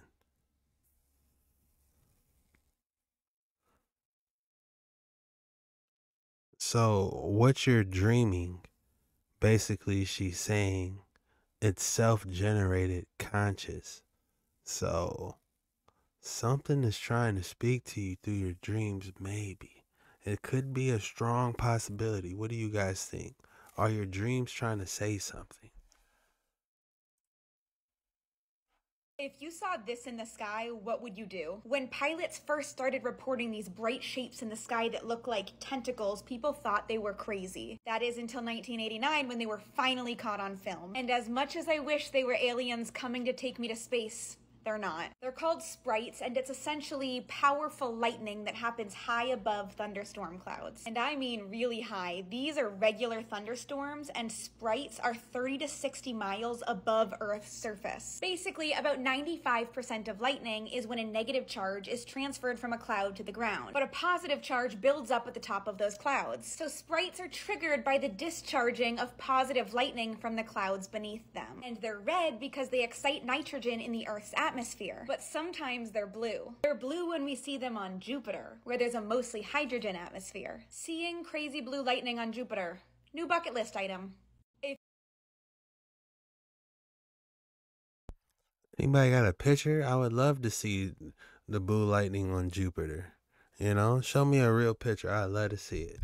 But seeing how the lightning shoots off, that these positive and negative charges, when these lightning storms jump off, the similarity between a brain is a lot.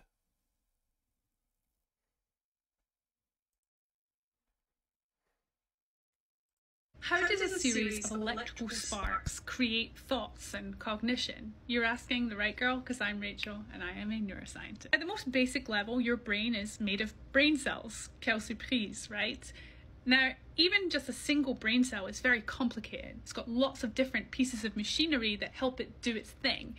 Now imagine 86 billion of those very complicated machines with trillions of connections between them. It starts to be quite complicated. Now, it's also not just 86 billion neurons with trillions of connections between them behaving randomly. They're organized into networks that work together. Adding to that complexity, not all brain cells are the same. They're different shapes and sizes and behave differently. Some neurons are designed to be like on switches, and some neurons are designed to be like off switches. Now, with each additional layer of complexity, you end up with more capabilities, more behaviors, more possibilities, right? Imagine it a bit like a controller playing a video game. The earliest iterations of the controller, you could only go left or right, and then up and down, and then we added toggles, and suddenly you end up being able to interact with the space in more and more complex ways. The brain's pretty similar. In our 12 million years of evolution, we just kept adding more and more and more and more buttons. It gives us the capacity to do very, very precise things like thinking. How does a series of electrical sparks create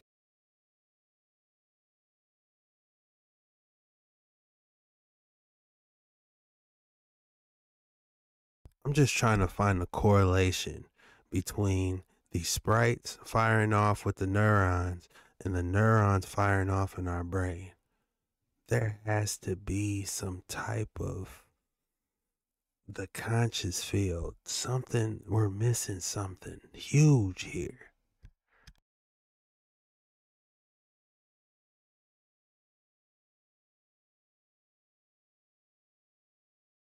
Your brain is powered by electricity, but where does it get the power from? Let's talk about it. If you're new to my channel, I'm of course Rachel, the neuroscientist. Brain cells are always charged, let's say, and they keep that charge through something called a sodium-potassium pump. Basically, there's this flow of positively charged sodium and potassium going in and out of the brain cell at all times, and that keeps it charged. You obviously need a source of power to keep that process going, and we use something called adenosine triphosphate. Essentially, what the brain does is it will take up oxygen and glucose and then build this fuel source of ATP to keep that pump running. Your brain is powered by electricity. Like when it's firing? Well, I can show you because I'm an electrophysiologist and all these gadgets behind me are designed to take those tiny signals and amplify them. So, are you ready?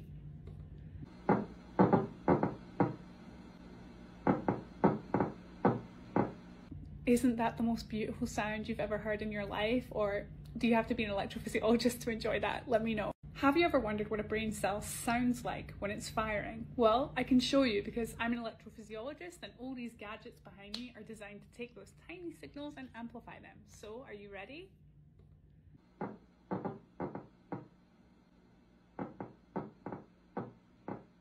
Isn't that the most beautiful sound you've ever heard in your life? Or do you have to be an electrophysiologist to enjoy that? Let me know.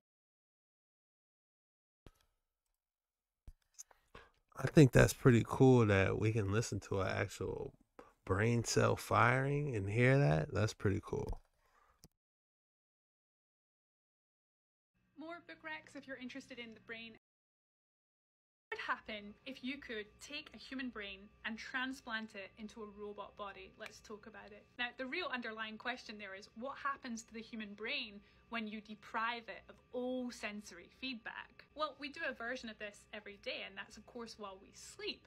Sleep's a funny thing, right? Because we tend to equate it to rest, but during some stages of sleep, namely REM, the brain is very active. It looks very similar to wake in terms of brain activity. What happens when the brain is active but sensory feedback is cut off?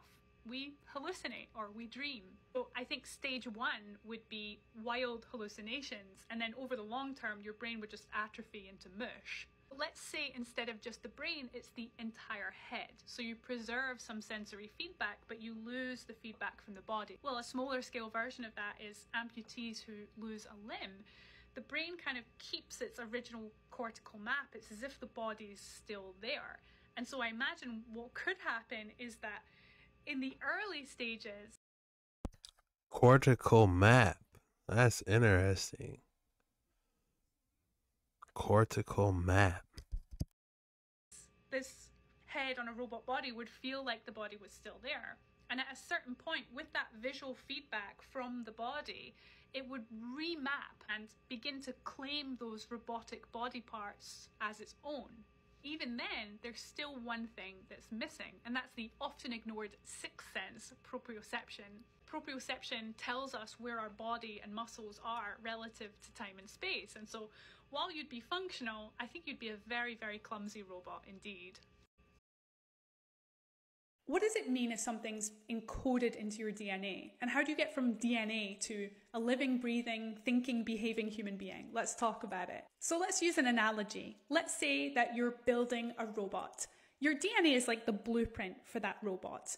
What happens next is you take that DNA and turn it into something called RNA. You can think of that being like we take our blueprint and we build it into working instructions for the factory floor where we're going to produce those parts for the robot. Now, in human terms, those robot parts that we're producing on the factory floor are proteins. We get from DNA to proteins.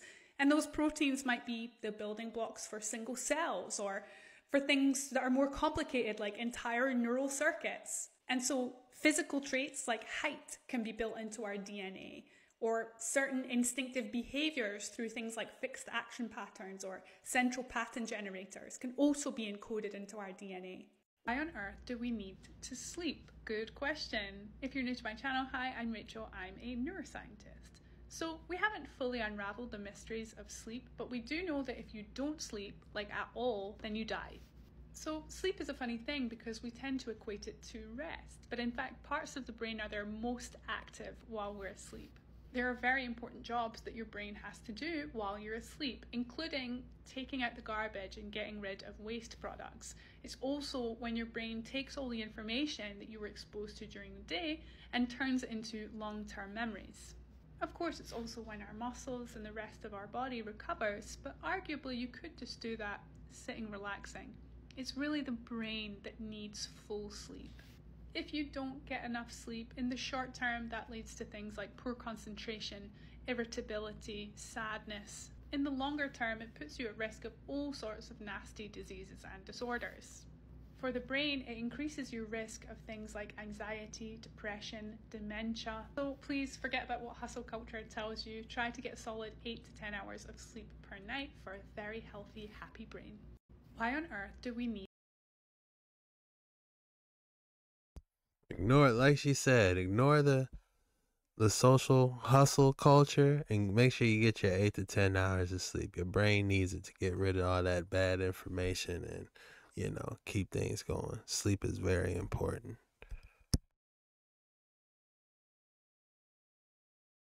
What they are. They're still a mystery to scientists today. They went up above the storm and they were filming these things, not knowing really what they are. They're still a mystery to scientists today. Even the people that took these pictures have their interpretations of what they've seen. They really didn't know what it was. They were kind of going with sort of a mainstream narrative.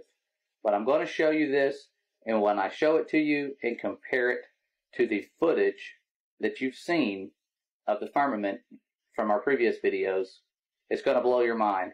And I don't know about you, but it's made me emotional. It was kind of hard to even sit down and start this.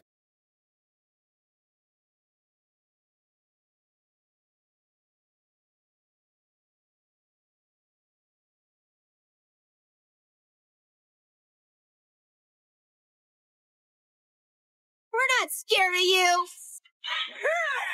Oh, you should be.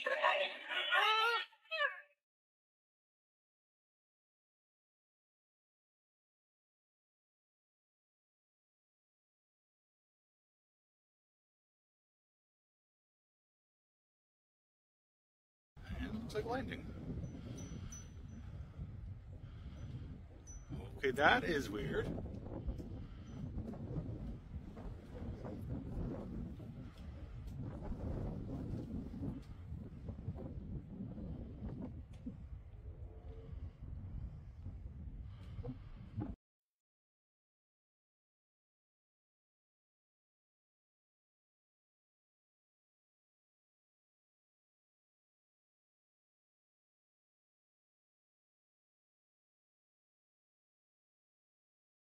Eyes are weird.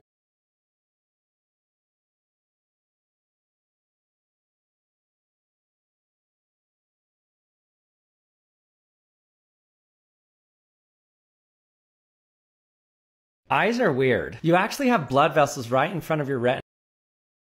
Imagine a red electrical discharge stretching up to 60 miles above a thunderstorm. Welcome to the world of lightning sprites. These atmospheric phenomena, although reported since the 20th century, were only captured on film in 1989. They're elusive, often hiding from the naked eye, and need a clear, distant view of a thunderstorm to be seen. Triggered by cloud-to-ground lightning strikes, sprites help balance our planet's electrical charges. They're not just fascinating, they're essential. Intrigued? For more electrifying facts, remember to subscribe and tune in next time. The Rarest Things in the World, Part 28. This extremely rare red sprite lightning was captured over Texas last year. This happens as a result of strong electrical discharges that occur high above thunderstorm clouds, creating a range of visible red shapes that briefly flicker in the sky. On January 19, 1977, something happened for the first and only time in the history of Miami. It snowed, with only 6 of them ever officially. And I look at the screen, I'm pretty much scanning the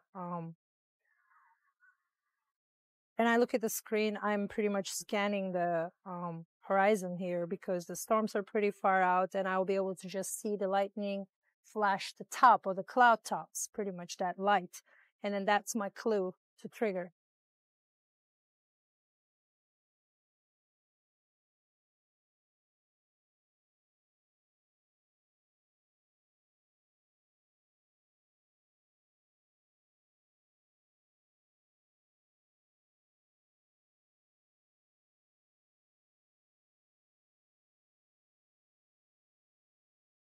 Have you ever wondered how a plasma ball operates? I'm going to tell you. When voltage is introduced into the plasma ball, which is basically a miniature Tesla coil, it creates an electric field inside the ball.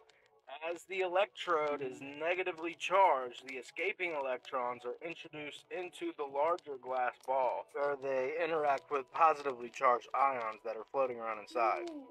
The more you know.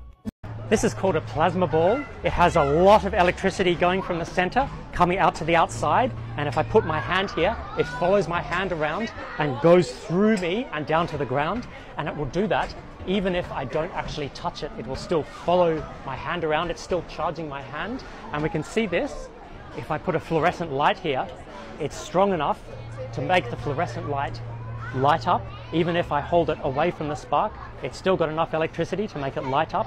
And we can see even if I hold my hand here, it's just lighting the bottom half of it and then going through my hand. Whereas if I move my hand all the way to the top, it goes all the way to the top of it. And you can see that even if I turn it around, it's going through the bottom half of the fluorescent light and then through me and down to the ground.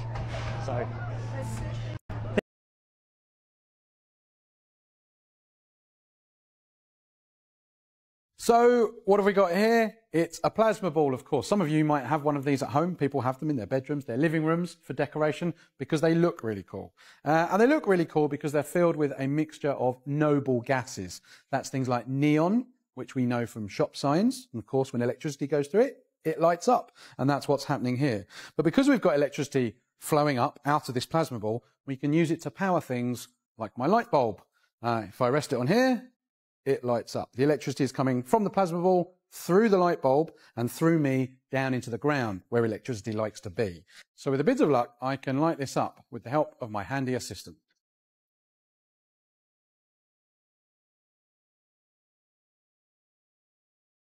As promised. So this is like what a plasma ball is supposed to look like. And then this is the offending one that doesn't look very good. I picked them both up for 99 cents each at the thrift store. And it's Popular Science. It's USB powered, so it's like super cool. I was like, hell yeah, I'll spend 99 cents on that. I tore it apart because, you know, I'm curious. And I was like, what is going on in there? So you can see here that there is a piece of, it's like what is that, like a Brillo pad or something? And that is what kind of diffuses the contact there. So if you pull it out here and just touch this to everywhere else, it will do it no matter where you go. But whoa, if you put it on there, it's diffusing it. So there it is. It's just a bulb with some gas in it. So this time in 19 years, I'm going to need you to stop what you're doing because for the first time in 19 years, the NOAA has upgraded the geomagnetic solar storm watch this weekend from moderate to severe. Here's what that means for you. 2 massive sunspots have merged together, becoming one giant sunspot, 16 times the diameter of Earth. If you still have your eclipse glasses, it is so big that you'll actually be able to see it with your naked eye. So far, it has spit out 2 X-class solar flares and several M-class ones. These coronal mass ejections are the eruption of solar material, mostly mostly made of charged and superheated plasma. There is a high likelihood that the CMEs will reach Earth sometime this weekend, creating highly elevated geomagnetic activity. The good news is that the northern lights might be visible as far south as Alabama this weekend, and for my Canadians, basically the entire country, but geomagnetic storms can impact infrastructure in near Earth orbit and on Earth's surface, potentially disrupting communications, the electric power grid, navigation, radio, and satellite operations. I'm going to need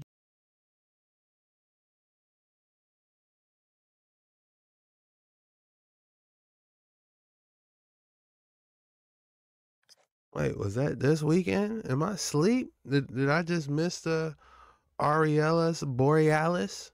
I wanted to see it. When was this?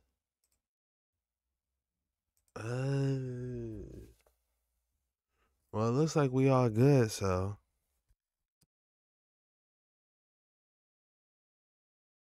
Último minuto, ya es oficial.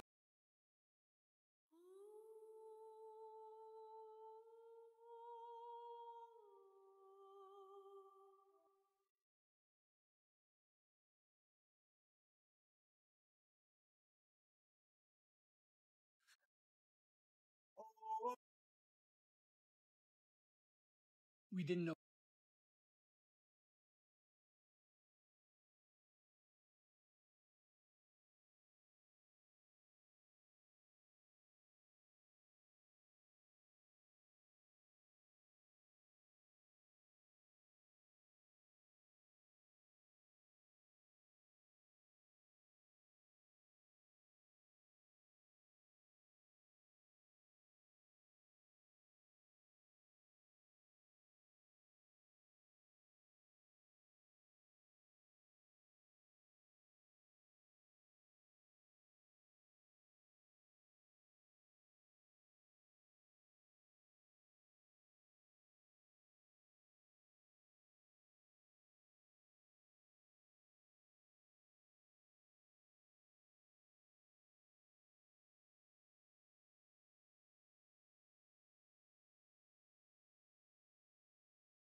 Dang, it looks like I missed Aurora. I didn't see it. Did you guys get a chance to see it? I completely missed it. I was asleep. Oh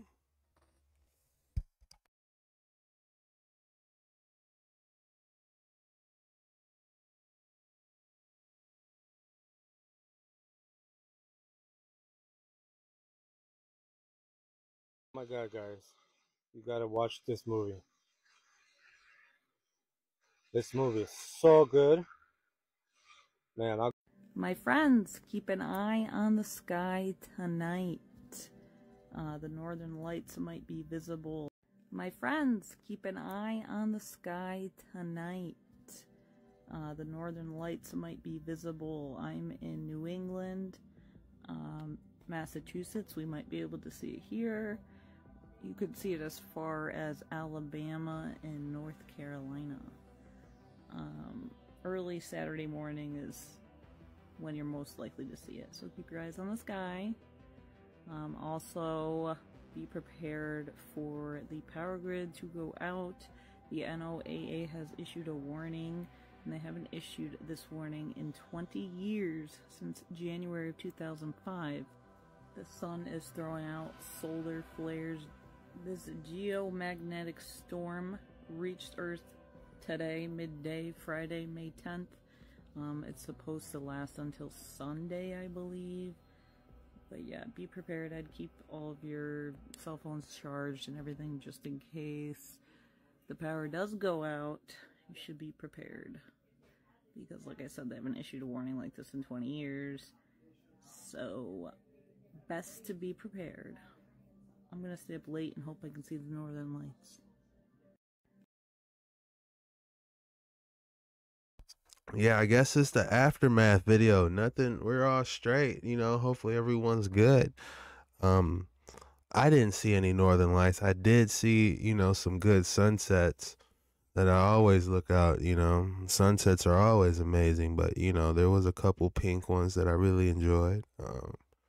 But yeah, I guess we're just going to pop off into the aftermath, boy.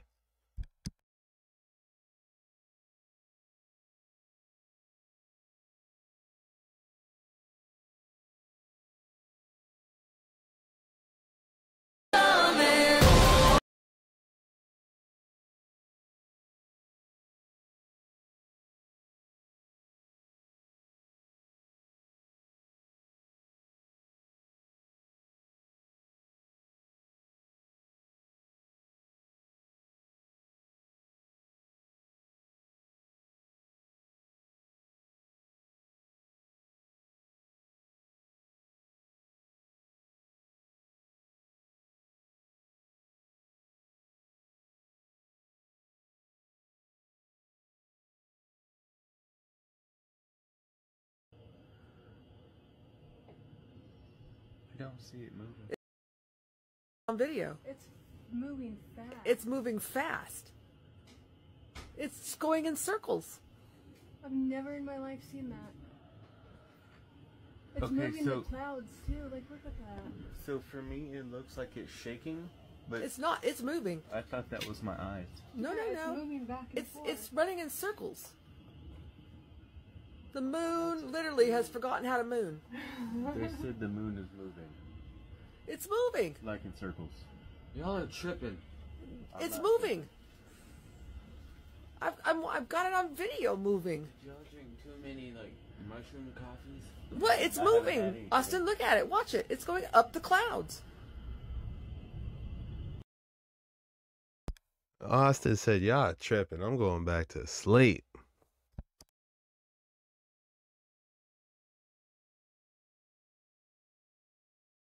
What? The moon, it looked regular to me, but it did look like it had a little speed on it. What do you guys think?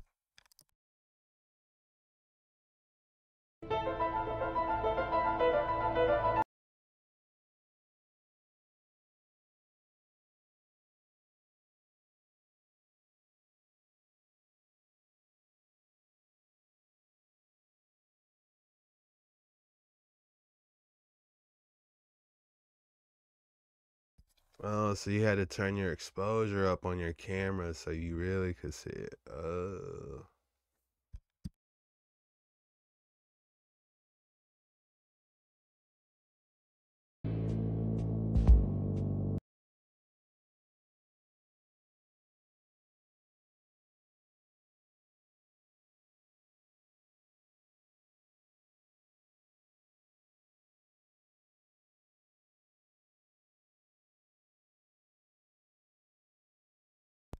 Looks like we might have like a cloud or something going.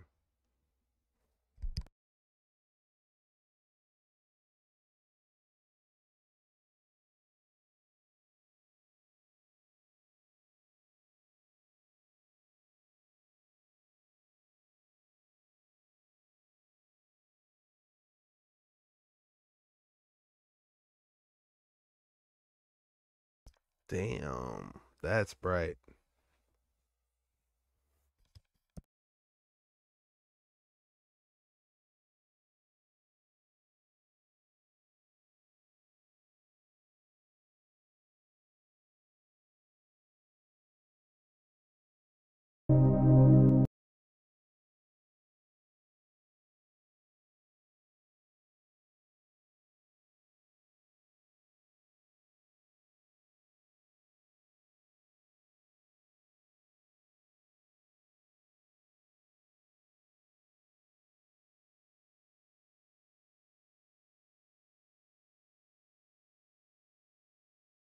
I just need everyone to slow their roll really quick.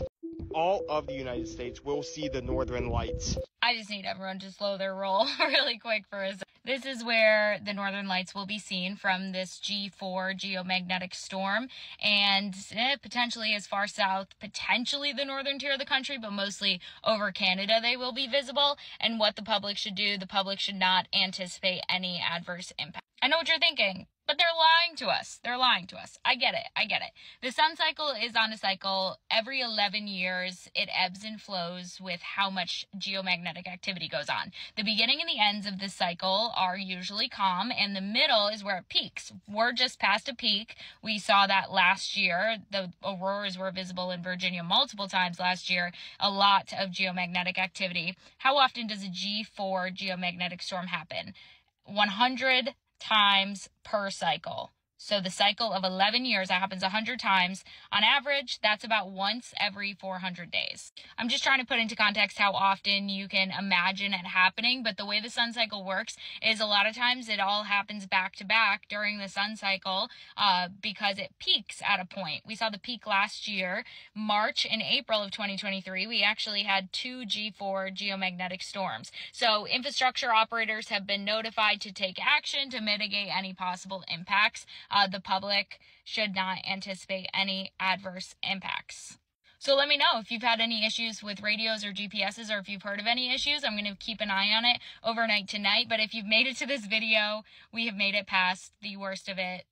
All that information is from this afternoon. We could see lingering effects through tomorrow, so until tomorrow morning particularly. But all honesty is this kind of stuff does happen, and it is, if you're scared of it, please be prepared for it.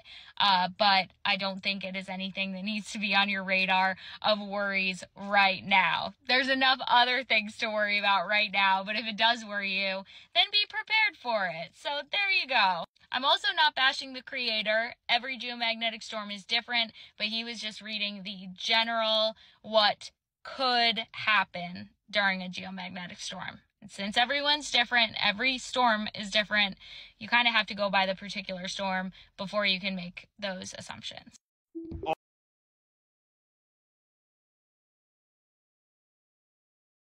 Yeah, she was real and down to earth. Yeah, I didn't even know it was going on, to be honest. I do wish I could have seen, some Northern Lights, but yeah.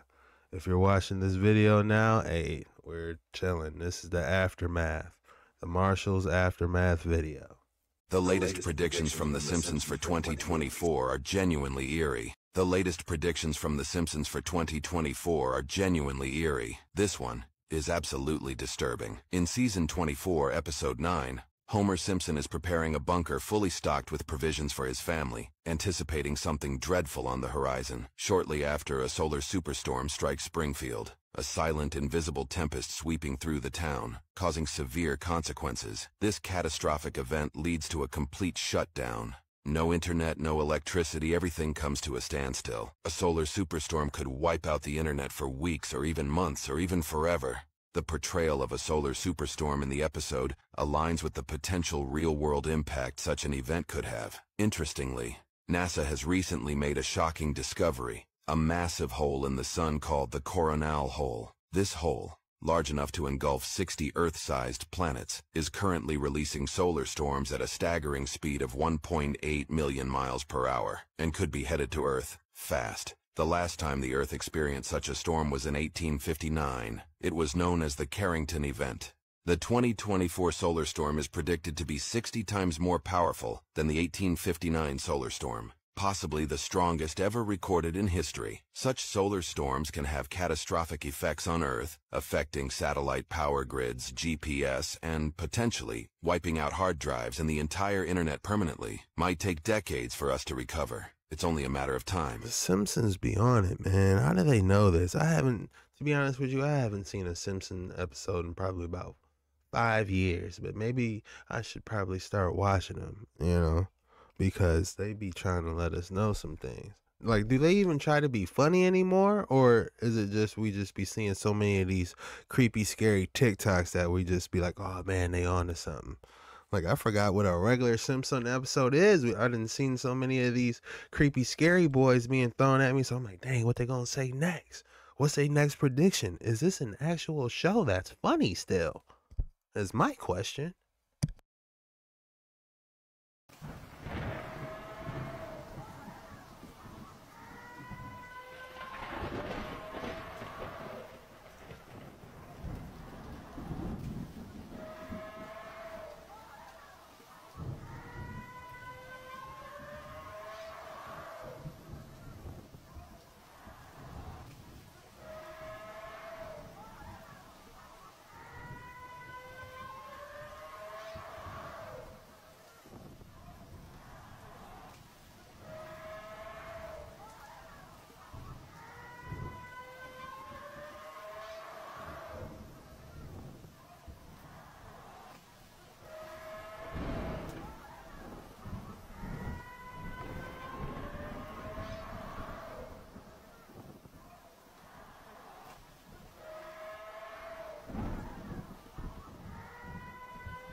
I hope everybody's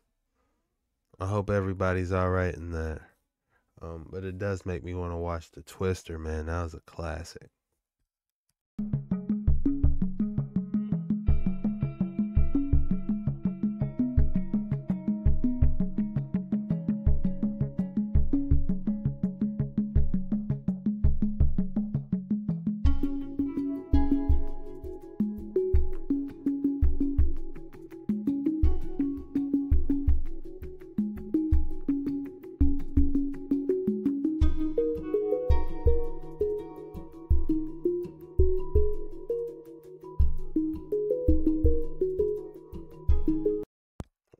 those things were going.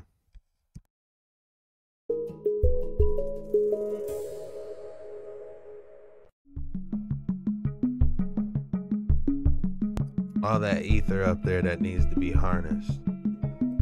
Tonight is last night to see the Northern Lights, and I have compiled a map here of the greatest viewing points.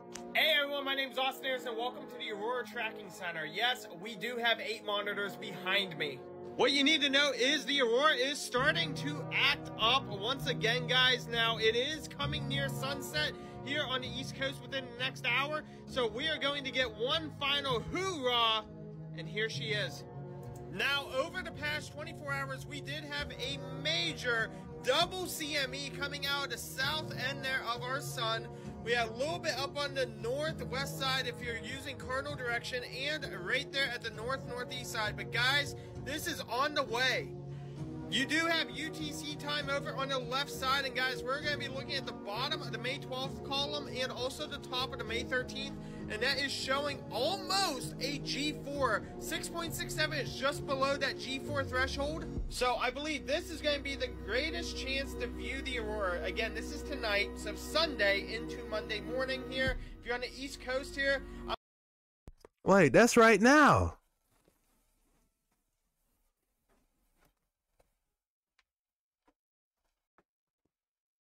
Damn. It's bright. It's too bright, man. Maybe this morning I would have seen it, man, but I was slumped, man. I was knocked out, man. The family, we went to the, took them to the zoo, Mother's Day. We had a blast. But yeah, I don't see nothing out there, man. I missed it. Maybe tonight. I'm gonna look tonight. We might be some residuals tonight. I'm thinking maybe 10 to 3 a.m. However, it could be a little bit sooner, so let's subtract a couple, maybe 2 hours from that, maybe about 8 or 9. All right, so I'm in Michigan. So I'm thinking it's definitely going to jump tonight. It's going to around, if you're in Michigan or if you're on this top half, tonight, be looking out. I want photos. Email me. myjsctv@gmail.com. I want you guys to email me photos. If you guys got some moon photos or you seen anything weird up in the sky, email it to me. I need to show everyone this stuff, and I'm genuinely interested. I want to see what y'all got, But yeah, there's a chance, like on Dumb and Dumber, there's a chance that we can still see the lights, y'all. Tonight. 9 Central Time, Mountain Standard, and Pacific Standard. So again, be sure to share this video with your friends, as this is probably gonna be one of the last times for this Carrington Event 2.0 that people are calling it to be affecting us. Tonight, y'all, it's the last chance, second chance, to see it. I'm excited. This Sunday, I'm gonna be looking, man. I need to go run and grab a dang a battery from my camera so I can get some more footage. But we gonna make it work, y'all. But that's exciting stuff. Shout out to him for doing the due diligence. He had 6 monitors. The Austin Nayers. I'm following. Shout out to him. He ain't playing. He got that solar event in the headlock. Keep it up, man. I'm glad to see people on it, man. I'm genuinely interested in that stuff too, man. I can't wait to see what he's working on. People are talking about the Northern Lights,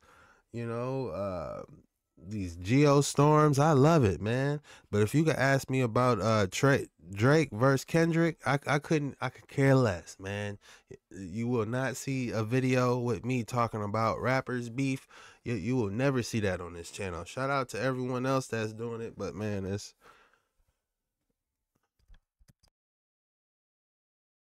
whoa.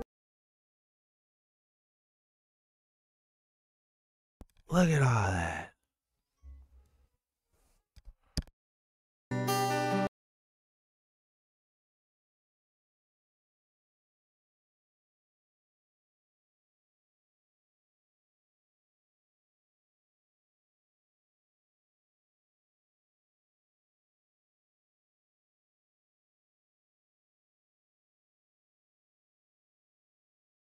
weekend as Mother Nature put on a show with the northern lights dancing in the sky as far south as Florida. The last time we saw a solar storm this strong was in 2003, and the northern lights happen when energized particles from the sun collide with the Earth's atmosphere. She just said it. Energized particles. And the color of the aurora depends on which gases are being excited by the electrons. Sun's activity still hasn't reached its peak, so if you missed out this weekend, you'll likely get another chance.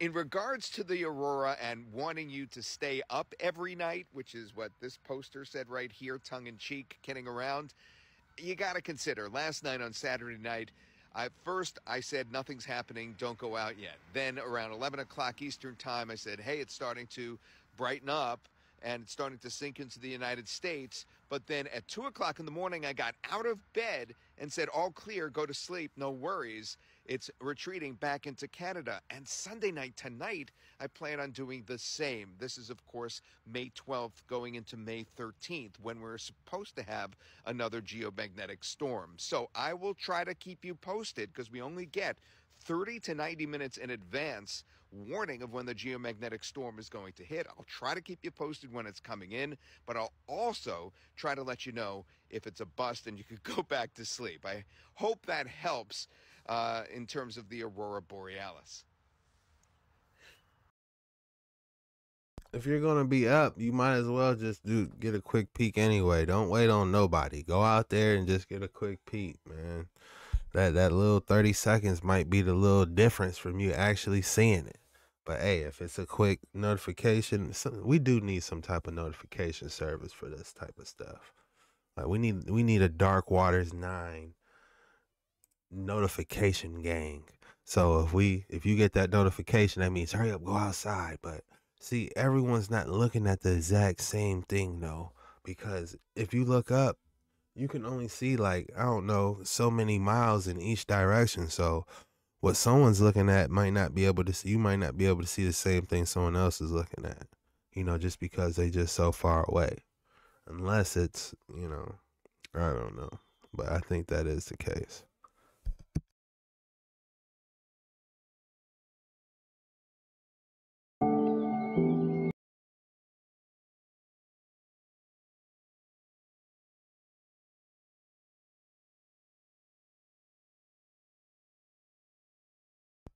Wow, that is gorgeous. That can't be real. That looks like he's on the edge, doesn't it? That's gorgeous, though. Imagine walking on that. What would y'all name this? I call this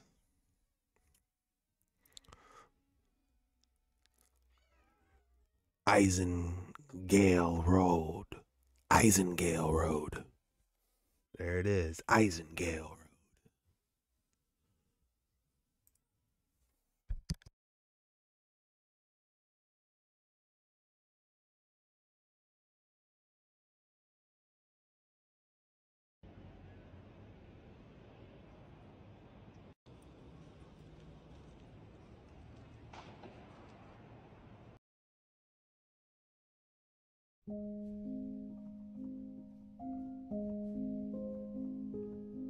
We want the real lights.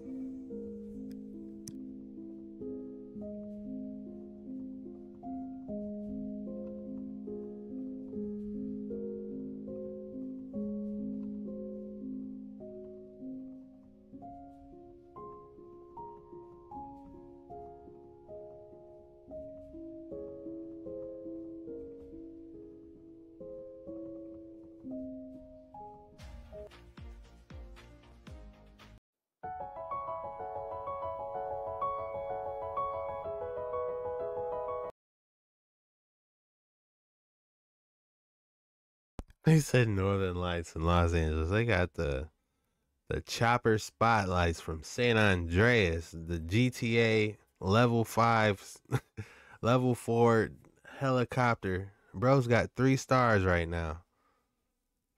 Man, y'all funny for this one.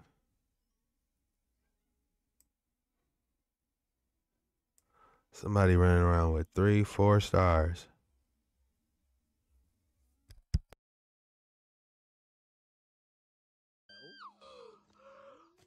Oh, I have never seen anything like this in my life. Yeah, that is insane. I'm dreaming. Oh my. Oh my god. What the hell?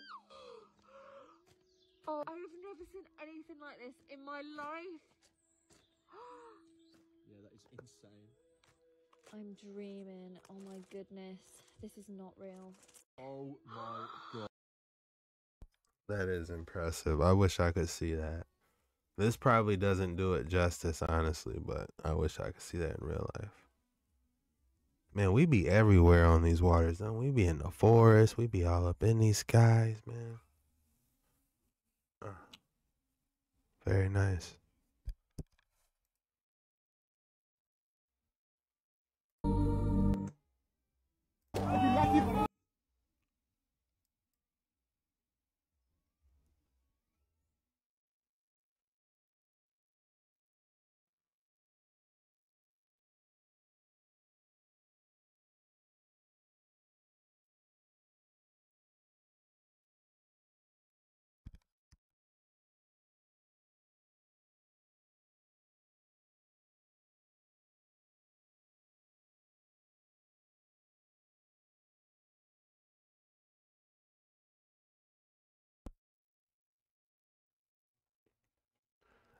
I was saying I take it back. This looks like this is the best one. This looks like some type of green dragon, some type of purple green northern light dragon. Look at it. Swerving. Made out of pure energy. Whew.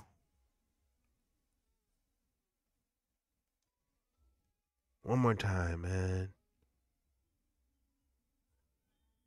Wow. You can't see where it starts and where it ends. It just keeps going. Man.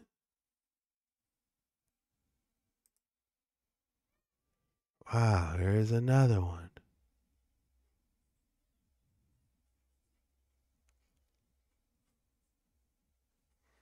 Why am I getting green dragon vibes here? Unbelievable.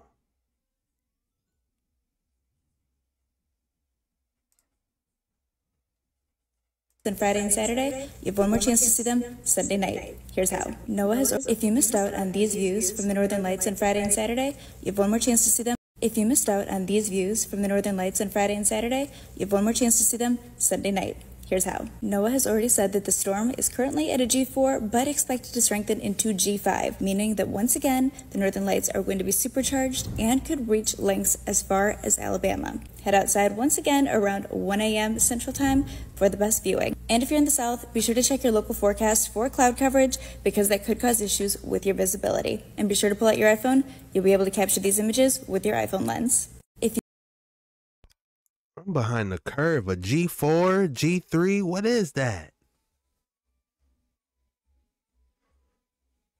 Y'all talking that science talk, G4, G3, what is that?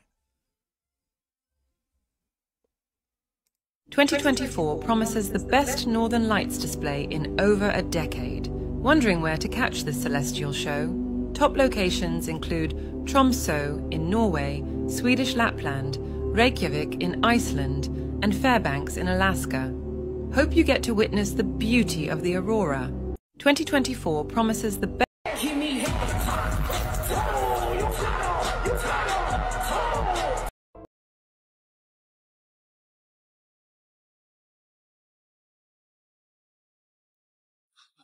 What do I do at the... Oh my gosh. Woo! Whoa.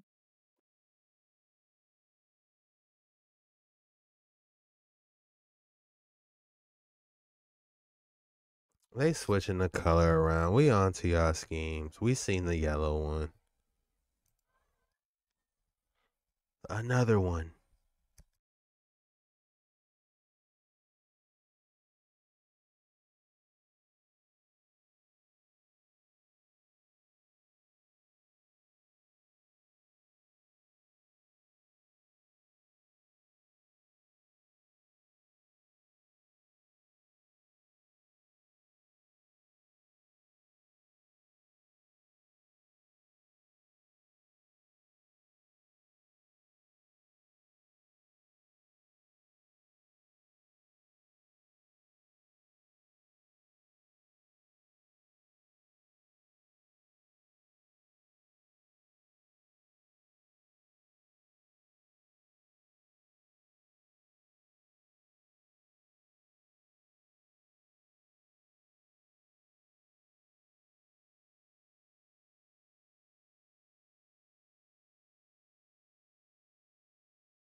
funny? Let me.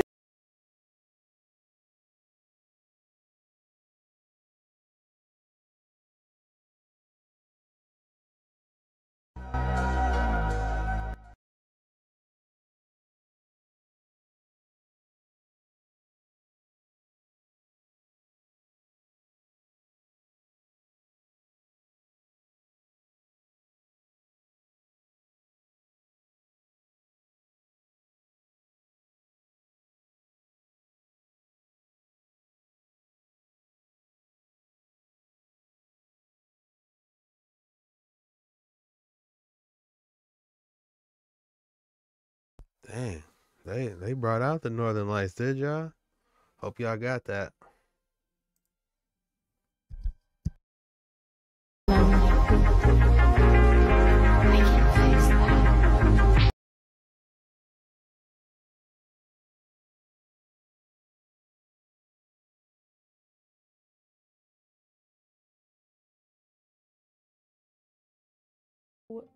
Real. You know, it's just so real. You know, it screams realness is what it does. It says, look at how stupid all these people are who don't believe that NASA's telling the truth. Look at this picture. How can you doubt when you see a picture like this? It's just giving realness, you know? And this one, wow, just take a moment. Bow down. Look at that. Gaia. Definitely not CGI. I don't know what else to say. I mean, if you disagree, you obviously weren't Ivy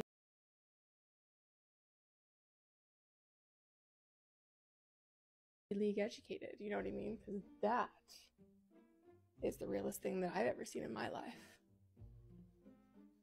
I think that just kind of, you know, it just closes the door on that conversation. This is obviously real, and this is clearly not CGI, so get a life, touch some grass, you weirdos who think this is CGI, because it's obviously, it's just so real, you know,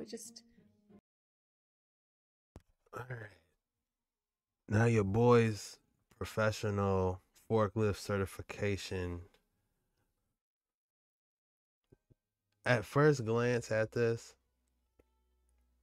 you know, I think they definitely edited a little bit. What do you guys think?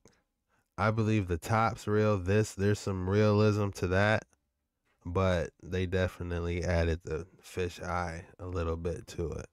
But I do believe we are seeing the green layers at the lower, and the higher levels are purple. They raise up to be purple. It would be beautiful to see a real image from space. It would be nice to see someone, you know, shoot up a weather balloon and show us, you know, an image of what it looks like. But I believe this top part is real. But can we get this photo without all the? But yeah, if you look, the lower level's green. Man, that's nice. And if we went to a higher altitude, I believe pink shooting up at the top. So if we go back to this one,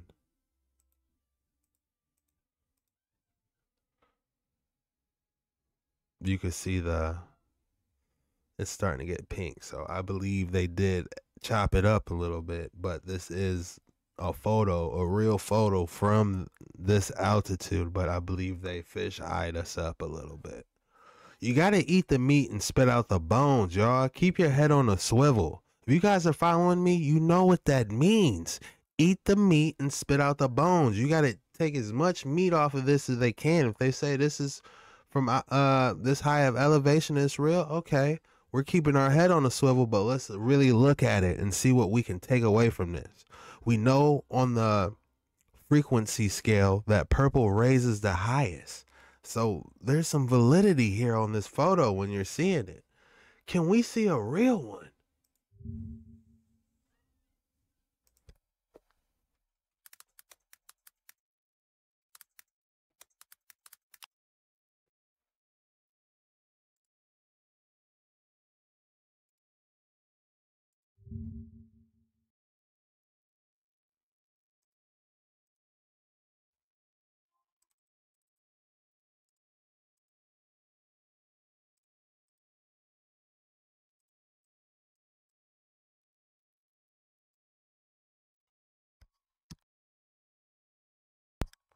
All right, guys, if you look, you could see this is one. Where is another one?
All right, we got a good one, guys.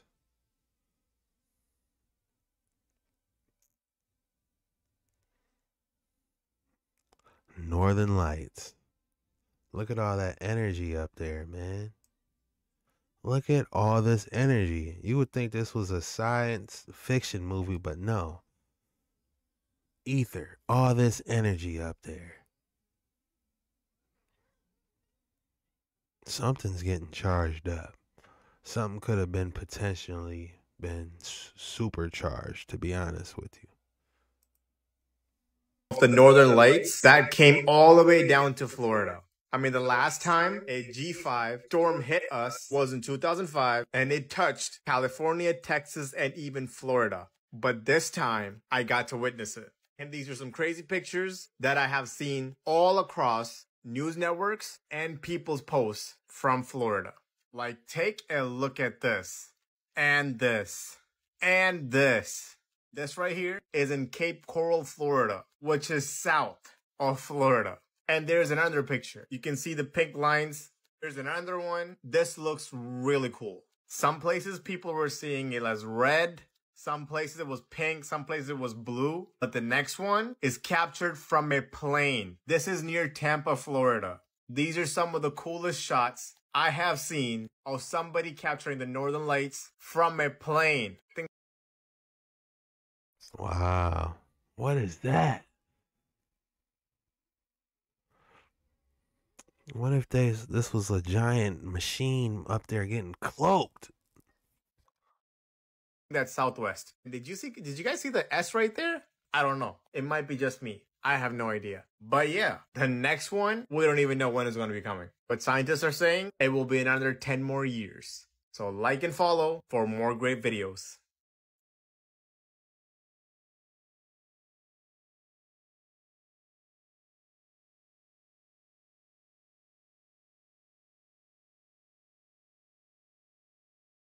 My house.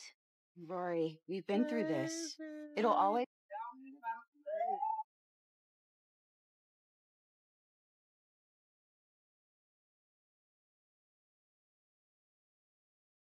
There's that dragon again.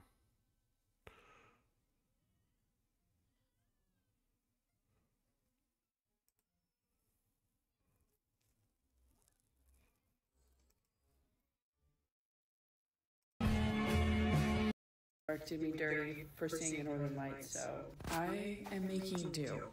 All right, I'm right here with you guys. I saw it too. Light pollution in New York did me dirty for seeing the Northern Lights, so I am making do. All right, I'm right here with you guys. I saw it too. She put her TV on top of the screen. She said, I see him too. Hey, I'm with you, man. I'm in the same boat. I ain't see him.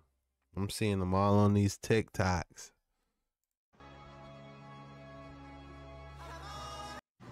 All right, this is an 11 o'clock p.m. Eastern Time update Saturday night. It's starting to pop again.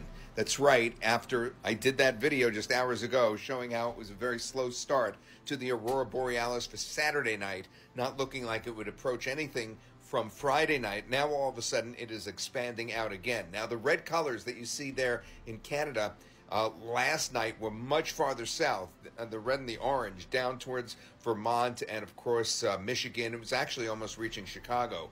So it's not to that level quite yet, but the green indicates a decent chance of auroral activity. In fact, last night it went beyond the green, and that is down to New York City, looping down through right around Nebraska, and then back up through southernmost Montana. And it is still strengthening at this hour. There has just been, obviously, another hit from a geomagnetic storm. What does this mean for you tonight? It means especially if you're in the northern United States, if it's clear where you are, where it is not where I am, this is the time for you to go out and check and look to the north and see if you see a brightening of the sky. Now, the way the aurora looks to the naked eye, if you're forgetting from another video that I did, or you should look up another video I did if you don't exactly know what to look for, it's a glow that comes usually out of the north, but then sometimes fairly high in the sky. Now, it's a glow that you would think of perhaps if the moon was about to rise, as an example. There may be a glow in the sky. But it's different because what happens is that glow, which at first you don't usually recognize color in, then starts to transform. It becomes streaks. It becomes columns very often. Sometimes the columns line up and start twisting. Okay, so in summary, the best thing to do at this time is to look because it is starting to pop again, and that means that you have a shot at seeing this all over again if you missed it on Friday night. Again, it's Saturday night now. There's the biggest of them all. The biggest flare happened on Friday, and that's probably going to hold off until Monday in terms of impacting Earth. But it can take 18 hours. It can take 3 days before the actual impact from a major solar flare. So we'll see what happens, but there's more days ahead of this, which is the good news in case you didn't get a chance to see it in the first place. I am on an airplane right now, and I just looked out my window because I have a window seat, and there's the northern lights, so I'm going to try to photograph it. I brought my camera. I didn't bring my lenses or anything like that because I wasn't expecting this to happen, but I can't believe this. It doesn't show up on iPhone because I don't have a good one, but I'm going to show you the photos. How lucky is she? I'm jelly. I want to be on the plane looking at the northern lights. How could I let this one slip through my fingers?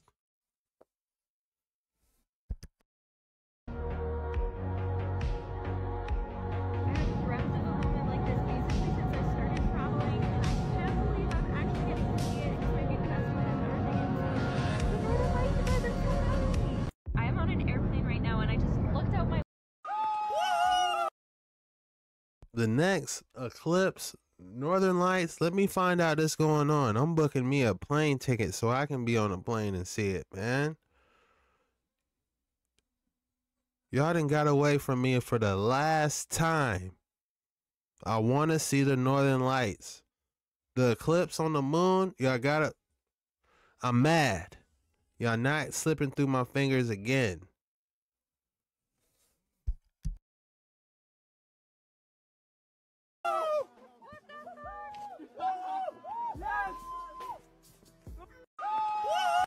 Okay, so you're telling me we have these amazing northern lights going on within the 40-day window after the Great American Solar Eclipse. Exactly a month later after the solar eclipse, we have these portals opening up in New York, Dublin, and other cities. Also, do you notice how they are dancing? Well, that is symbolic of the Hindu god Shiva, the god of destruction. Yeah, and for those who do not know, this statue is out front of CERN. Also, if you did not know, Shiva does a dance and opens a portal. Yeah, let's not forget about how CERN made a dance opera film. Nothing weird at all. You know, a science group who smashes particles together, making a dance opera video with a circle portal, a individual dancing in the middle with the white symbolism, and then you have the black symbolism showing the whole black and white duality. Yeah, to every single person who comments, nothing ever happens, nothing happens. Just because you're ignorant to what's going on does not mean nothing is happening. It just means you do not have eyes to see or ears to hear. But to those who have eyes to see, let them see. To those who have ears to hear, let them hear. From the top of my head, let's talk about what's happened since the Great American Solar Eclipse. We had Iran attack Israel outright for the first time ever. We have civil unrest and protests going on at college universities. We've had crazy flooding in Saudi Arabia and also China. Not to mention the hail the size of grapefruit destroying things in China. We've had huge earthquakes in Taiwan and Japan. I believe a 7.4 in Taiwan, and with plenty other 6.0s. We've had record-breaking tornadoes in Oklahoma, Texas, and other parts of America. Not to mention, yeah, there's a tornado right by my crib, not too far. As yeah, he's not lying. Record-breaking tornadoes everywhere. crazy flooding in Texas. This weekend we got hit with huge solar flares, which is creating the northern lights. The bird flu jump to cattle in Texas, also infecting a worker, supposedly. All of this has happened within a 30-day window. Yeah, nothing ever happens. But again, remember, this is my personal opinion, a speculation, a theory, and all for entertainment purposes. This entire video is for entertainment purposes only. Do your own research on everything. Sticks out to me is how we have the signs in the heavens with the solar eclipse and these, which are both super rare, but there are some individuals who got to see both within a 30-day window. Jesus did say that there would be signs in the heavens before his coming. Now here's my question to you. Are you ready to meet your maker? Are you ready to be face to face with Jesus? Because everything going on right now should cause urgency in your heart to cling to the Lord. Again, there's no fear in Christ. We have nothing but peace and joy in him, but we can see what's going on. Allow it to cause urgency to spread the gospel. Do not be ashamed of the gospel, for it is the power of salvation to all who come and believe in Jesus Christ for eternal life. So yeah, crazy times, guys. You don't have to believe it. You can think nothing happened, nothing ever happens, whatever. Go ahead, that's totally fine. But again, for those who see what's going on, you know what time it is. I love you guys all so much. God bless, and remember, the just shall live by faith. Okay, so you're telling. Beautifully said. Yeah, there's a lot of crazy stuff going on out here, man. You just gotta keep your head on a swivel. Make sure you got that sword and shield on you at all times. Eat the meat, spit out the bones on these waters, man. Take what you can and leave nothing.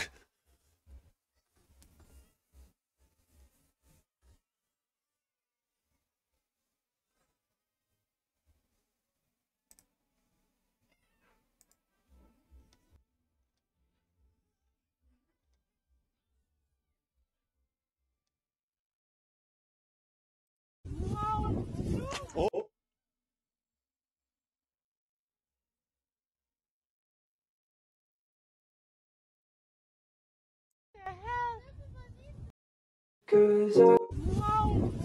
Oh, look up! Look up!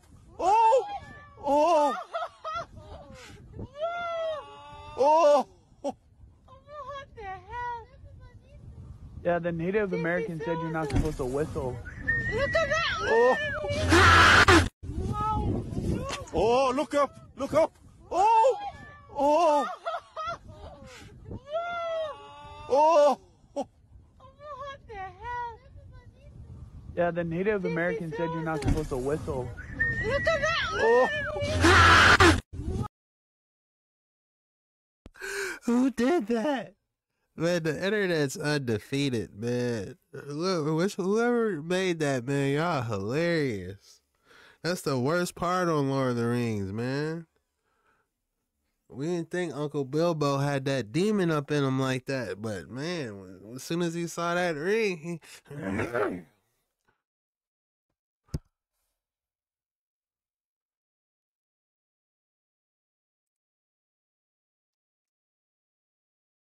Everything that kills me makes me.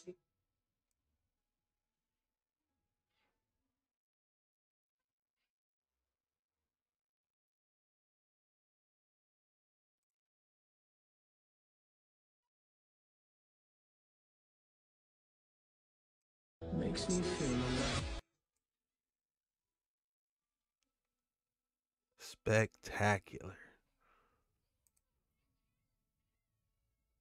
I like that word, spectacular.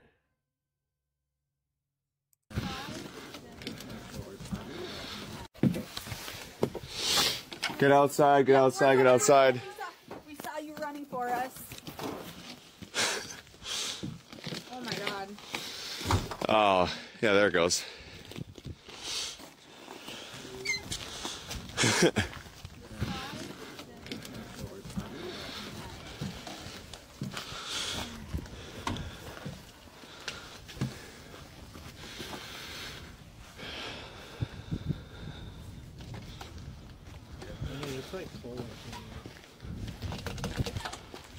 When have you ever complained about that?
That's why I came here.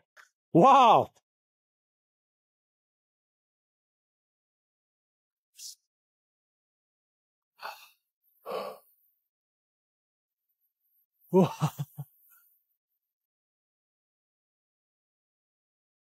That's why I came here.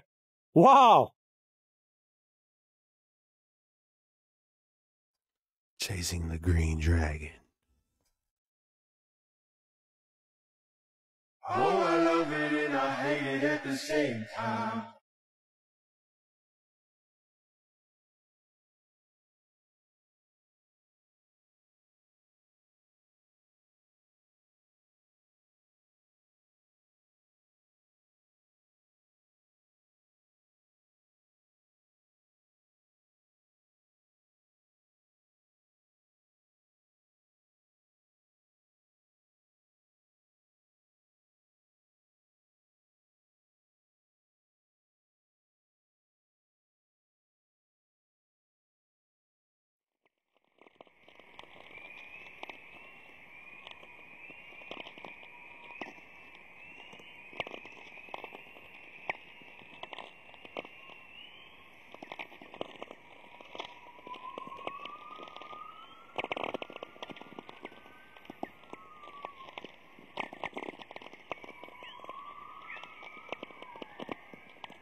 You ever wonder about the Northern Lights?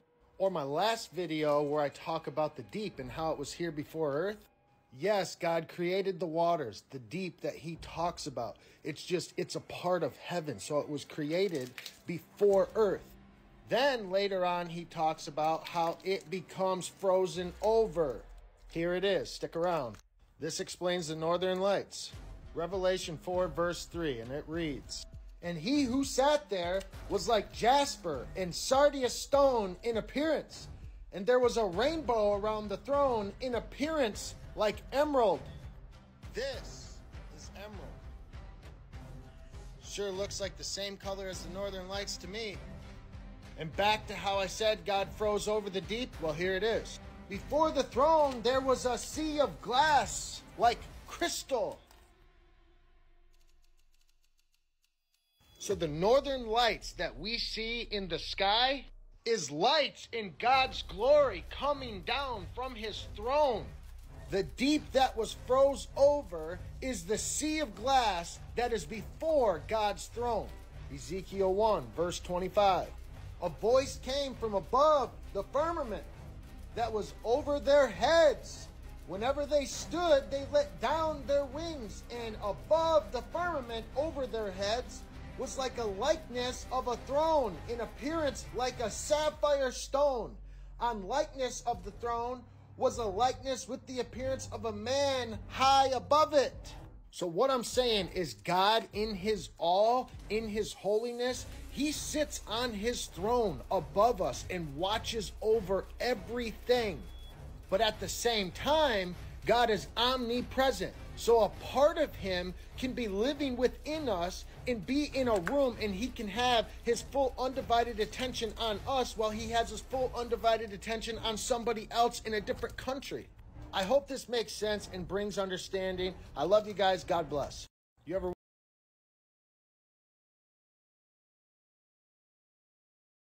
Well said, brother. He looks before us on that terrible crystal. One of my favorite verses.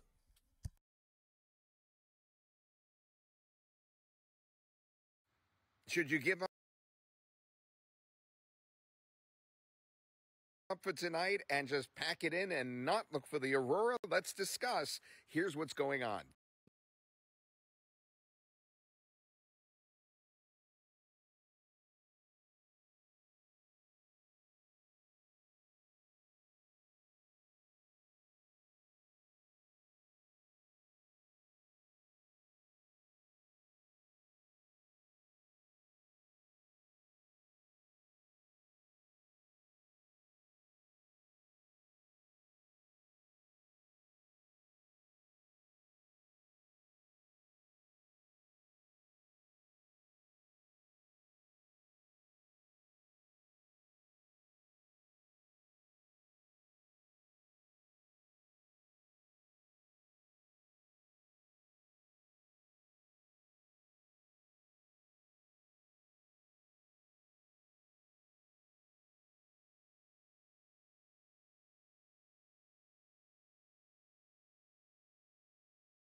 Whatever you do, don't fall asleep. You heard of me once before.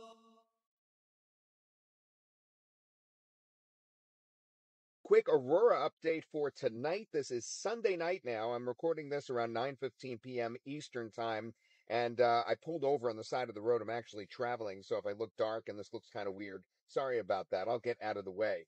If you take a look at this chart, actually we're looking at the K index, and you can see it has actually dropped in the last couple of hours. So we've got a break here. In fact, let's take a look at the auroral oval.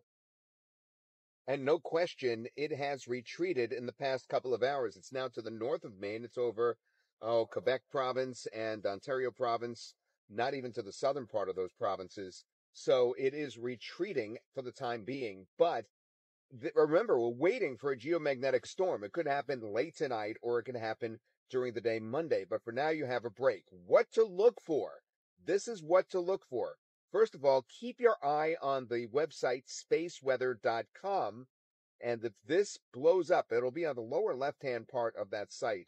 If this chart blows up, you'll want to, of course, at that point, get outside, look to the north, or even travel to the north if you're in a spot that may not be as well positioned, and away from city lights, all right? And that will increase your odds of seeing the aurora borealis.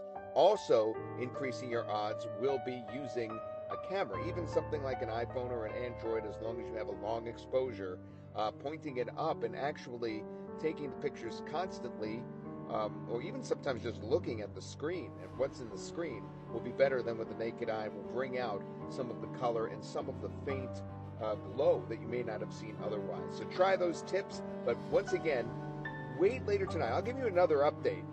We'll see if this is going to expand out, but for now, don't actually go running out and wait all night. Take your time, relax for a bit, take a nap, and then later at night, perhaps we'll get another shot. It's time for your next adventure.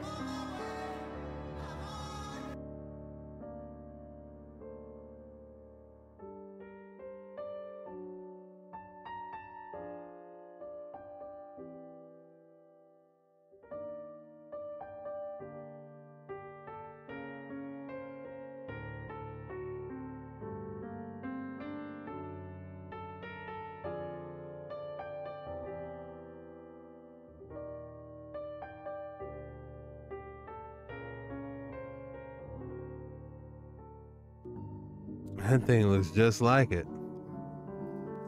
I should get some sleep.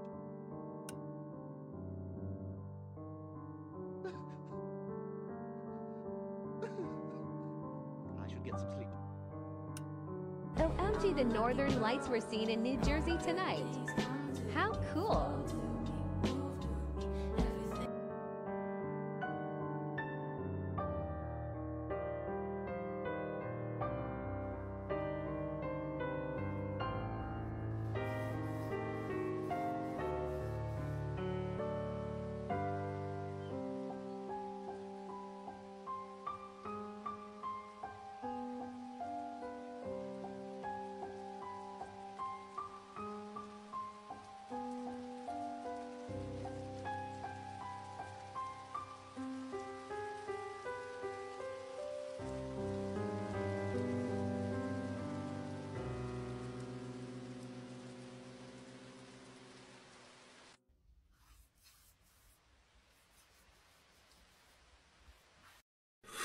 Dude, what the f?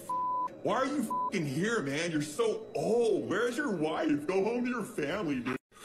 I got this photo of the Northern Lights with my iPhone. Let me show you how I did it.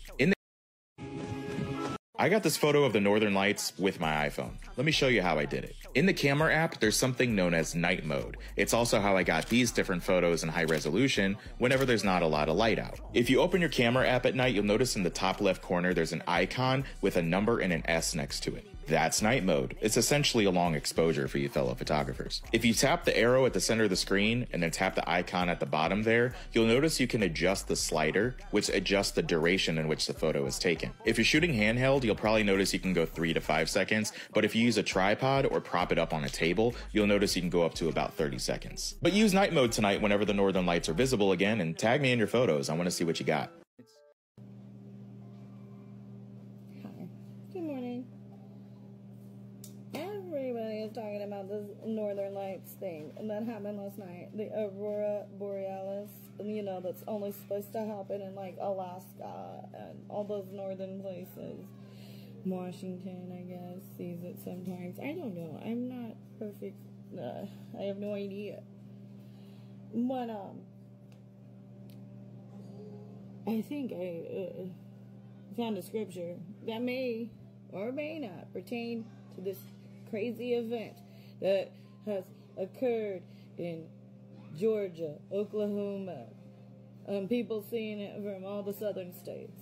Yes, the Bible Belt, so to speak. Duh. But talk to him. What if it really is that Jesus is coming super soon? I mean, Revelation is being fulfilled. Am I saying that this is exactly right? No. No, the Bible's always right, but I'm saying it.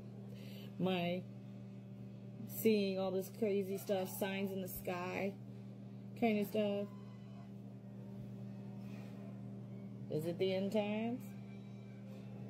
Only God knows the day and hour.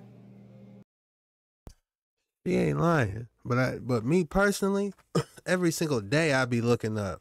And I'm like, man, is this sky about to really, today might be it. I'm telling you, man, every single day I be looking up like, man, today is man. That's why I be like, man, every single day is a gift I cherish. Thank you, Father. Every single day. You know. And if you think about it, you know, one day in heaven is equivalent to 1,000 years on earth. So technically, in heaven time, Jesus has only been gone like 2 days and like 30 minutes. Hey, she's not lying. That's in Peter. Chapter 2, I believe it's chapter 2, but that's in the book of Peter. You know, she's not lying. You know, but I'm like a rabbit hole in the Bible. How about y'all? Anyways, this is Revelation 4:3, and it could pertain to the Northern Lights or Aurora Borealis. I don't know. Let's find out. And he sat okay, let's start over. And he that sat was to look upon like a jasper and a sardine stone. And there was a rainbow round about the throne, in sight like unto an emerald. I'm going to read it one more time. And he that sat was to look upon like a jasper and a sardine stone. And there was a rainbow round about the throne, in sight like unto an emerald.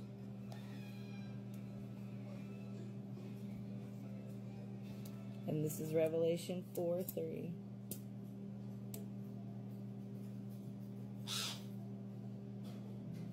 I don't know. But I'm just saying, if it is the end times, oh my gosh. Oh, it's funny though, when you turn to Christ, it's like, it's not that scary. I don't know. I'm just like, why did we have to all get so evil? Apocalypse. Jesus. Thank you for the signs in the sky. We don't, we just want to know every sign you're showing us. Please, God, clear it up. We know you have parables. We know that you speak to us through visions, dreams, and the sky. And if HAARP has anything to do with it, Lord, smite them. Unless they repent, smite their machine. We don't want them to try to play God. We only want you to be God. We give glory to your name alone. Amen. Have a great, blessed day. And always stay prayed up. But who knows? Heck of a time to be alive, eh?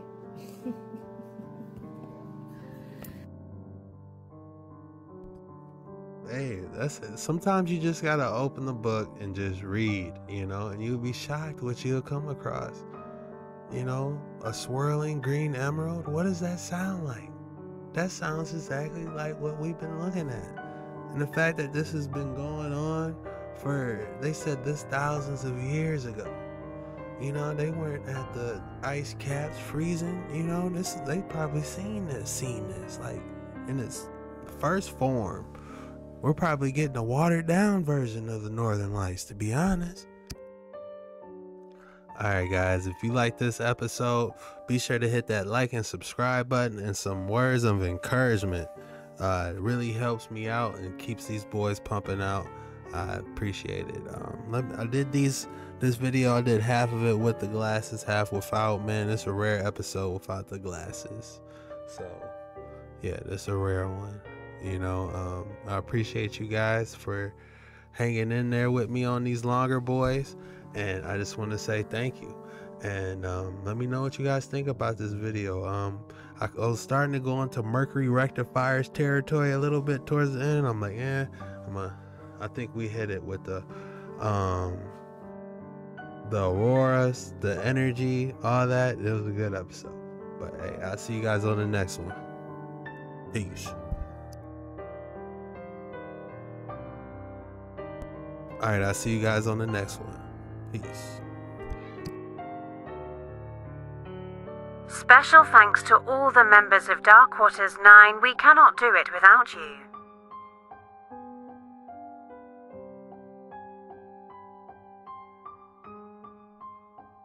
Become a member of Dark Waters 9 today and support the movement and our leader, Jet Ski Chuck.